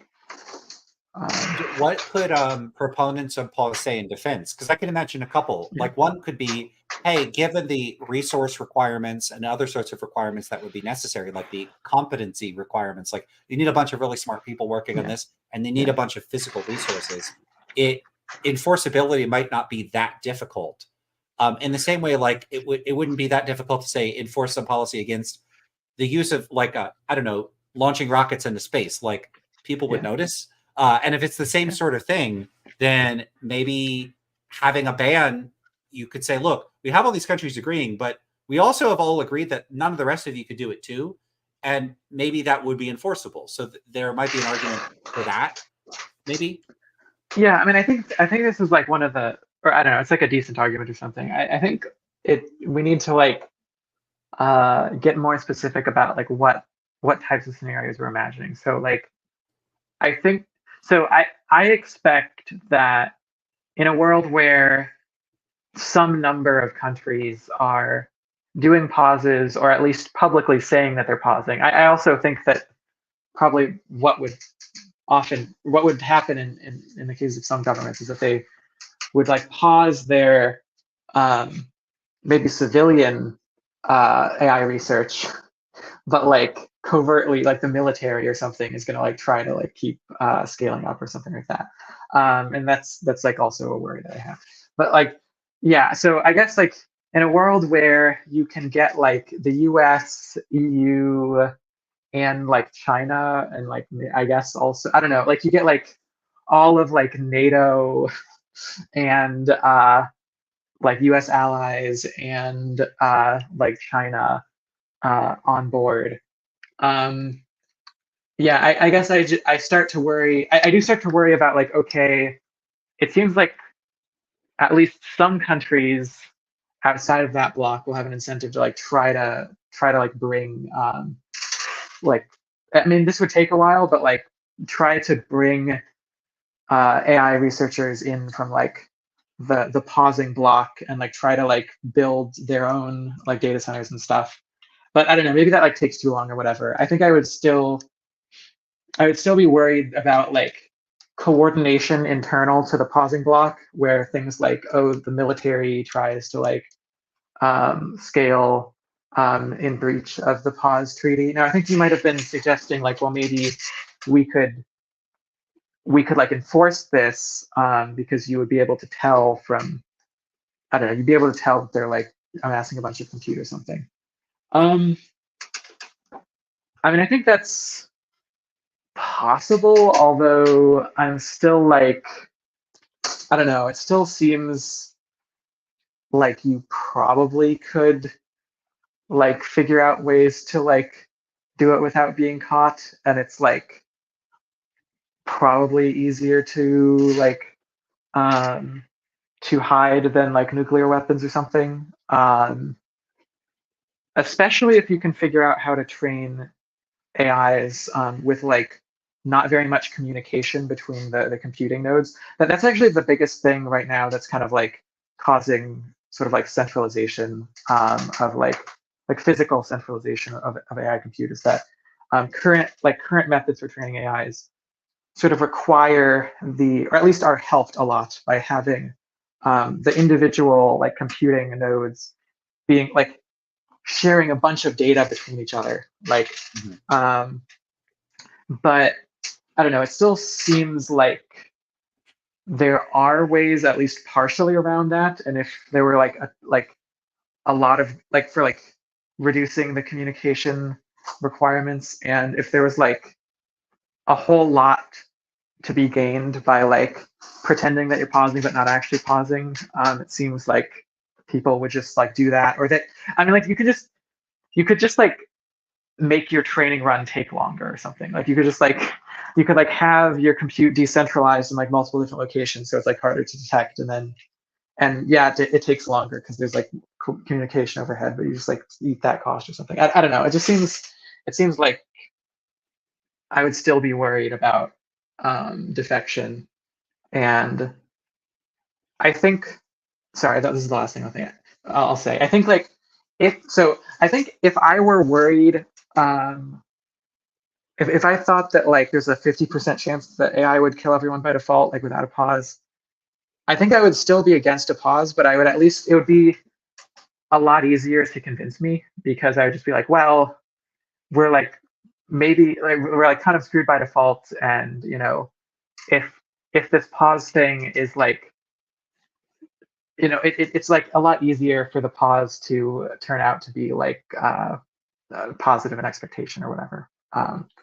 If you think that doom is like really likely by default. Yeah, there's a couple things I want to say about that. I mean, one is I just don't know a whole bunch of like descriptive information Yeah. that I just wouldn't know. So, like for instance, in order to build to like hit AGI, if a place needed an enormous amount of like GPUs or something like that, it might just be totally practically infeasible for them to make them themselves if they don't have like I don't know how much rare earth minerals they need, for instance. Like these are like facts I don't know. And if you need like a certain amount of specific types of metals or something to make certain types of hardware to build the stuff that you need, like we might we might see that getting shipped somewhere. Someone like a big conspiracy, if it needs like literal physical stuff getting moved from one place to another, might not be that hard to cover up. I don't know enough about like there's just so many things I'm ignorant of. I don't know the history of how easy it is to cover up like weapons that violate human rights, and like can people move them around and manufacture them without anybody finding out, and how many people are involved in that.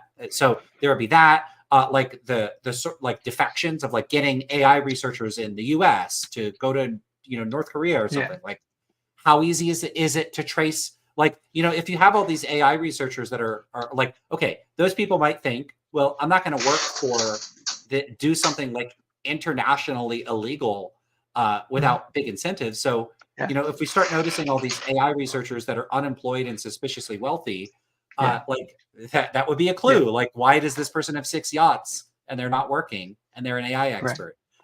Maybe it would be detectable. I don't know. On the other hand,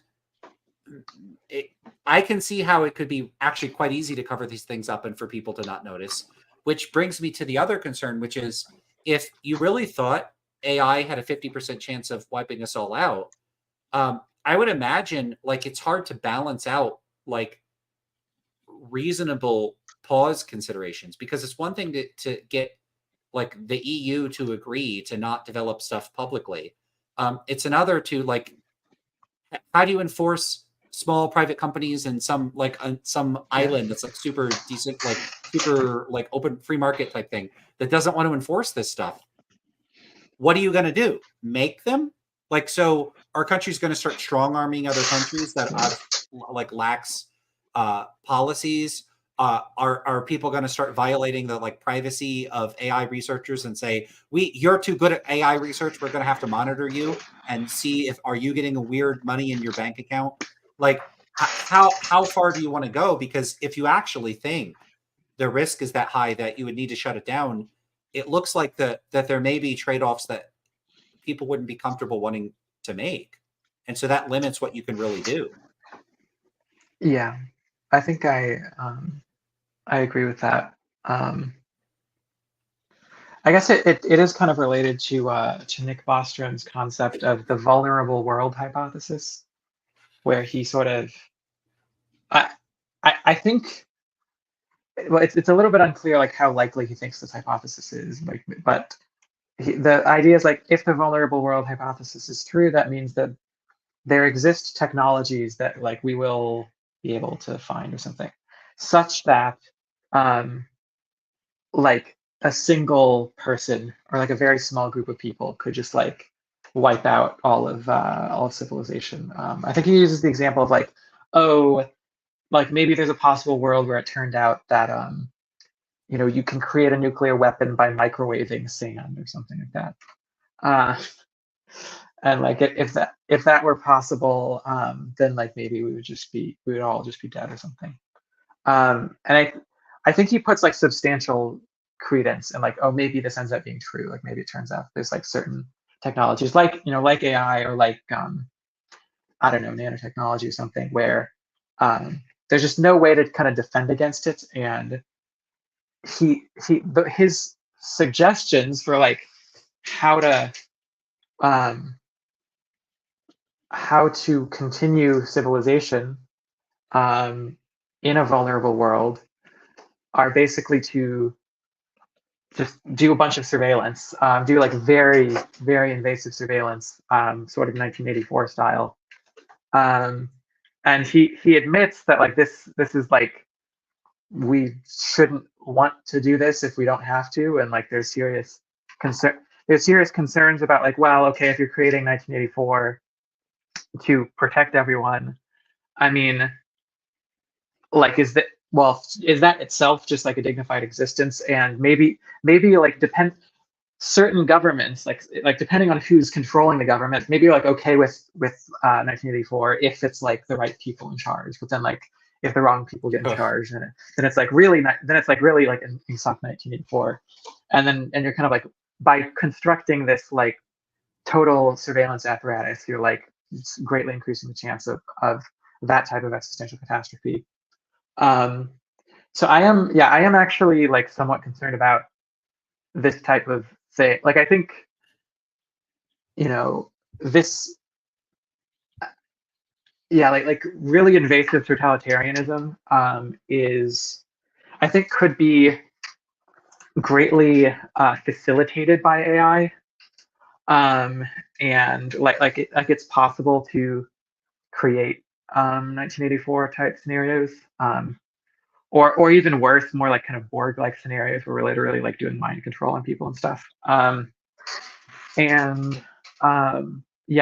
think like some non-trivial fraction of like or I don't know, I think like it's maybe like at least as likely to me that there will be an existential catastrophe, or sorry, like among the different existential catastrophes that I like find plausible, like there's, I put like 0.07% credence on like the traditional AI doom story maybe.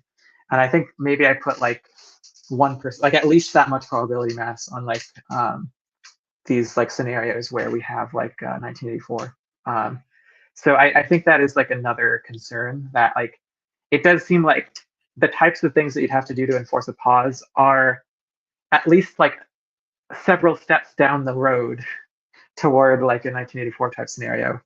And one would hope they're not bad enough. Yeah.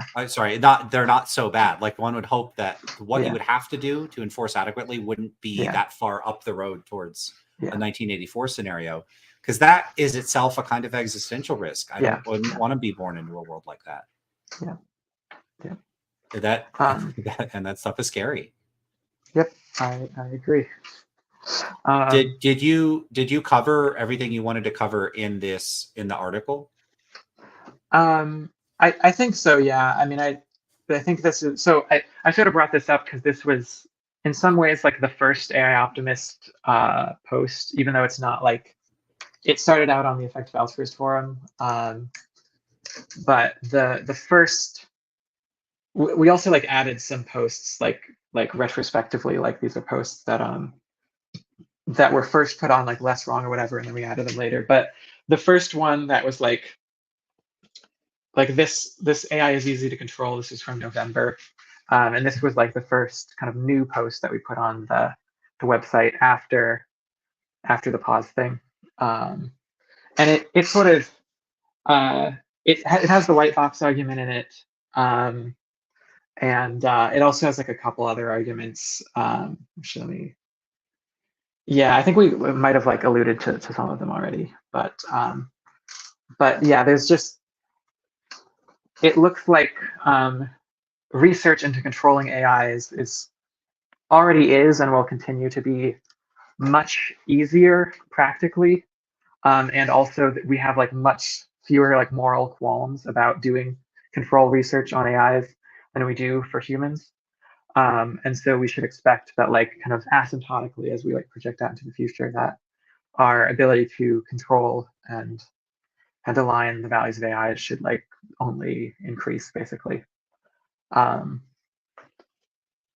So that is the like another argument we make, and then the final argument that we make is a bit different. I don't think we've discussed it. Well, I guess we kind of like alluded to it maybe before in this conversation, but it's this claim that values are easy to learn. And basically what I mean by this is that like,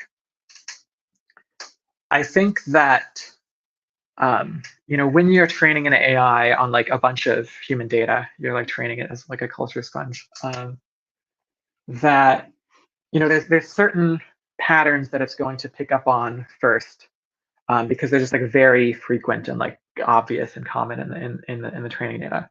And I think among those like first, like, common obvious patterns are going to be moral things like murder is bad, but like human life is like valuable or whatever. Like, fairness is, like equality, freedom, stuff like that. Like those types of values are like super common in human text, in part because and like human text, human images, like they're super common in our culture. And so we should expect that like among the first things that the AI learns and kind of among the first things that it are kind of instilled into it are going to be values. It's like actually easier, I claim, to learn that it's like, in our culture, it's like wrong to kill people than it is to learn how to like do advanced mathematics or something like that. In part just because like the values stuff is like so frequent in like human behavior, it's so universal, much more universal than advanced mathematics. And yeah, so anyway, I would kind of make this argument, but those are the main things in the post. But.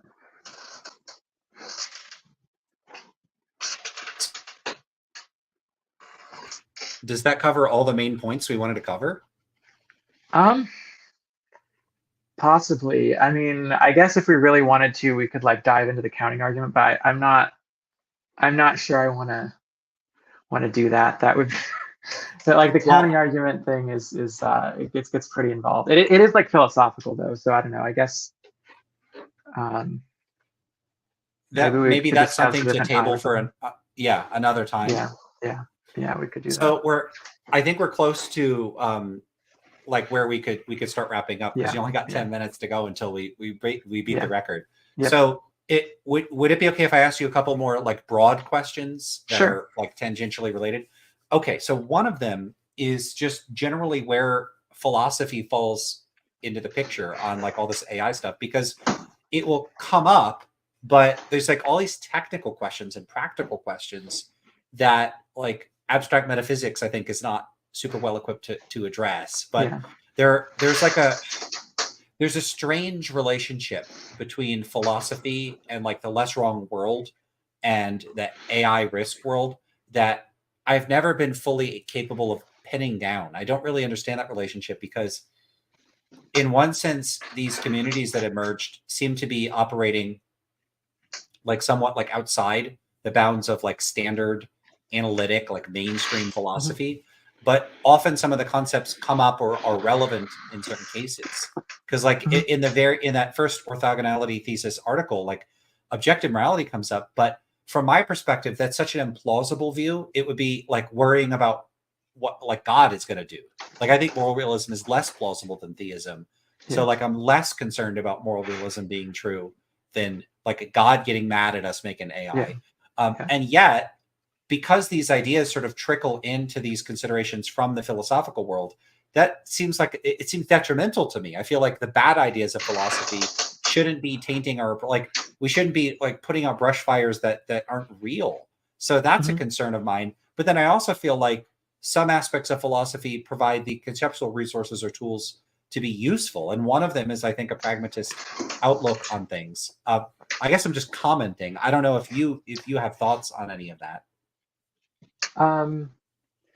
Yeah, I mean, I definitely think there's like both a positive and negative influence that philosophy can have and has had on, I don't know, the AI and like the AI safety community. I mean, I think for me, like pragmatism in particular, I actually want to thank you for like being a big part of my like recent conversion to pragmatism or something. Or I think I was like, yeah, I like didn't. I wasn't like super familiar with pragmatism until you like mentioned it in some of your streams or something, and it's like actually influenced how I do some of my research.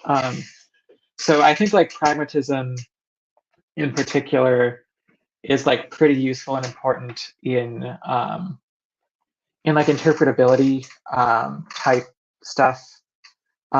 So I think like there's a lot of confusion that is still going on about like, okay, what does it mean to say that there's like a representation inside the AI's brain that like means something or like is about something or was like truly, or like there's, or like what does it mean to say that there's like a circuit inside the AI that like has this like function or whatever. And I think that like a lot of people, wrongly in my opinion, will like assume that there's I don't know, they like have this like very kind of objectivist perspective where they're like, well, there's going to be like this like very clear, crisp, objective fact about like what this part of the neural net means. There's like going to be a very clear, crisp, objective fact about like which circuits exist in the network and which don't, and like what each part of the circuit means and what it's doing. And for me, I think like especially in the context of interpretability, it seems like very important and useful to bring like to remember that hey, we are humans. We're like kind of we have our own. What we're trying to do here in interpretability, in my opinion, is come up with interpretations, human interpretations of what the network is doing, what the AI is, what's going on in the AI's brain, that are useful for some purpose, like getting it, changing its behavior in XYZ way, or like extracting some information out of it. And that's just like helped me clarify a bunch of like stuff that even I was confused about, like a year ago or something. And yeah, I wish like more people would have this this pragmatist perspective, because I think otherwise people tend to just like, I don't know, flail around and like do things that I think in retrospect are like not very useful or important in interpretability. That seems to me my general suspicion in other areas of academic research is like basically I think if pragmatism had become the dominant sort of metaphilosophical framework for doing philosophy, that I suspect we'd be in a lot better position than we're in now. It has sort of natural synergies with like contemporary cognitive science, and where research has gone on language and human cognition. It's a lot more grounded in what people are actually like. And one of the things that worries me is the sort of residual legacy of negative, like the sort of negative influence that analytic philosophy may have had on the sort of background conceptual tools that people are using to approach this issue, among other issues, which is like mistaken and outdated views about language and language cognition, mistaken and outdated views about human cognition in general, mistaken and really outdated, or maybe not even outdated, but just I think conceptually confused views about consciousness and how that works, that are all held with a degree of confidence and in some cases hostile smugness among philosophers that is highly counterproductive. I mean, this is something I have something written up now talking about a sort of hypothesis I have about one of the ways in which philosophy, like majority positions, are leveraged. And I liken it to the strong sense, like this general hypothesis that people are evolved, I think, to some degree. I don't know how much is innate and how much is just build up from culture over many generations, of reinforcing the norms of the society around them. And so people treat new people, outsiders, people that are unusual, badly. They bully them into compliance. And I worry that so many people have seen leverage, for instance, the Phil paper survey, to say the majority of experts think this, so you need to, and people don't go, hey, you know, it turns out 60% of philosophers think X instead of not X. And so that's some evidence. You should take that into consideration. That's not how they typically use it. They typically use that information to say, look, most of the experts agree. Are you going to say all the experts are wrong? Are you so arrogant as to say that? There's a degree of social coercion that philosophers with a majority position leverage against people with less popular positions, in a certain sense, to bully them into compliance, to shame and to guilt people, and to make, you know, make them question their own competence. Like, you know, if you're very confident and you're in the 20% of philosophers think X, oh, but 70% thinks Y. So like people will make you doubt yourself. It's really, I think, kind of messed up. And I think that this, among other sorts of social tactics people use, there's a duality to the view, almost like a Mott and Bailey. There's the and this gives them plausible deniability. They'll say, look, all I'm doing is pointing out the majority of experts think this. That's evidence that that's true. Are you going to deny that? And of course, I would say, no, I wouldn't deny the majority of experts thinking something is true is evidence that it's true. And then it's like, well then, like, yeah, well, that fact is defeasible in the light of considerations otherwise. So yes, so what? You know, like, it's not so what, I don't care at all about that information. It's okay, I'll put that on the pile on your side, and I think the pile on my side is 10 times higher. So I still win. I don't, but you know, there's an expectation that you'll capitulate. You're in the minority view. Submit, conform. Yeah. That is the undertone, and often the explicit tone of how people leverage those facts. And that has been used to maintain a status quo of it makes philosophy sort of functionally conservative, not in a political sense, but in the, it retains and is slow to change old views that it incorporates. So philosophers will proudly say, I'm a naturalist and I incorporate scientific ideas into my philosophical approach. Yeah, scientific ideas from the 1960s. What the hell are you talking about? You know, like, and the other thing philosophers do is all this like pseudopsychology. They'll talk about mental states and beliefs and goals, and all of those terms are ill-defined. They have nothing to do with contemporary cognitive science. And so they do that. They do stuff with language. And my worry is that all of that is underwritten by this like a prioristic, rationalistic approach to doing philosophy that has furnished us with a conceptual toolkit that bleeds out of philosophy into other academic disciplines, including AI research, and just totally, it's like getting a bunch of bad software to do your thinking about AI with. And that bothers the hell out of me, that I think that that's going on. And I don't know what to do about it. Like, you know, waging a war that at that meta level with philosophers is not easy. So I don't know. That Yeah. was just a bunch of comments that occurred to me as this. I'm thinking about how my fields that I'm in relate to AI research, and I feel like there is a connection here, and it's like Yeah. there's something bad going on. Yeah, I agree. I mean, I've been like kind of trying to push pragmatism and some other, I don't know, what I consider to be like more useful or better like philosophical views like within the AI community with like a little bit of success. I don't know, like the people I have like a couple employees now on my team, and they definitely know what pragmatism is, and maybe, but yeah, I think there's still a lot of unproductive ideas out there.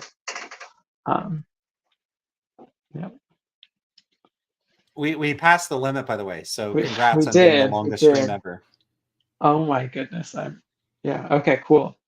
Yeah, well, it's been great, and I mean, I guess I'd be happy to do another stream some other time if you want.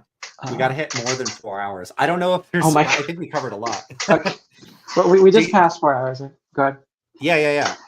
Do you have more that you want to say? You're also welcome to promote websites, content, materials, direct people towards things, whatever you want to do for people to find out more information.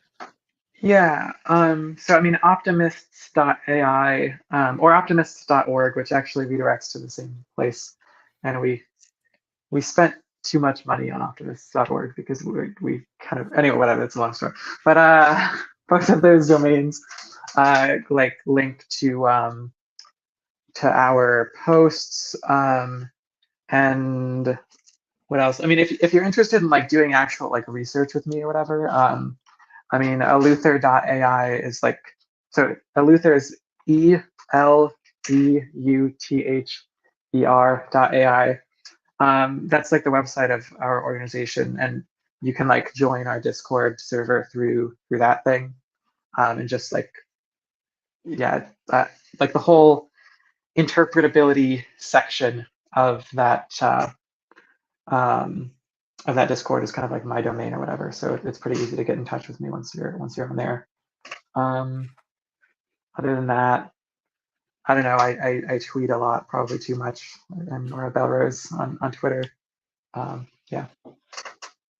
Cool. Okay. And if you want me, well, we could just talk about it afterwards to update the description for the video with any of those links. Yeah. I could do Yeah. that, and we'll try to get some timestamps in here so that Yeah. things can be relatively organized so people can get to the good stuff. But Mhm. okay. With all that being said, then congrats on breaking the record for longest stream.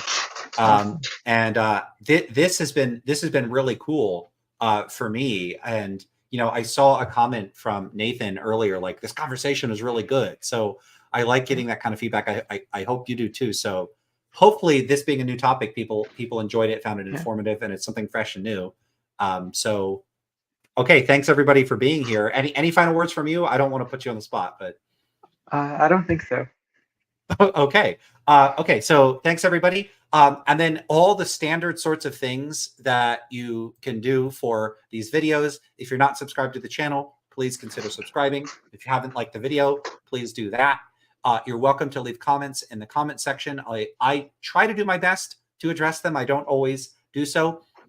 The other thing I should mention that I don't think I mentioned is I just got officially monetized on the channel. So I think I can get super chats and stuff like that. I think that might be an option now. I see a $ at the bottom of the chat window. I did mention that earlier, but that's also, I think, now a possibility. And I still have to set up the thing for like subscribers if people want to be like members of the Lance Independent community or something. That's already been an option on Patreon, but you have other options there too. And as always, I have a Discord, I have a TikTok, I got a blog, I got all the stuff, so you could go check that out. And then thanks again, Nora, for being a guest on here.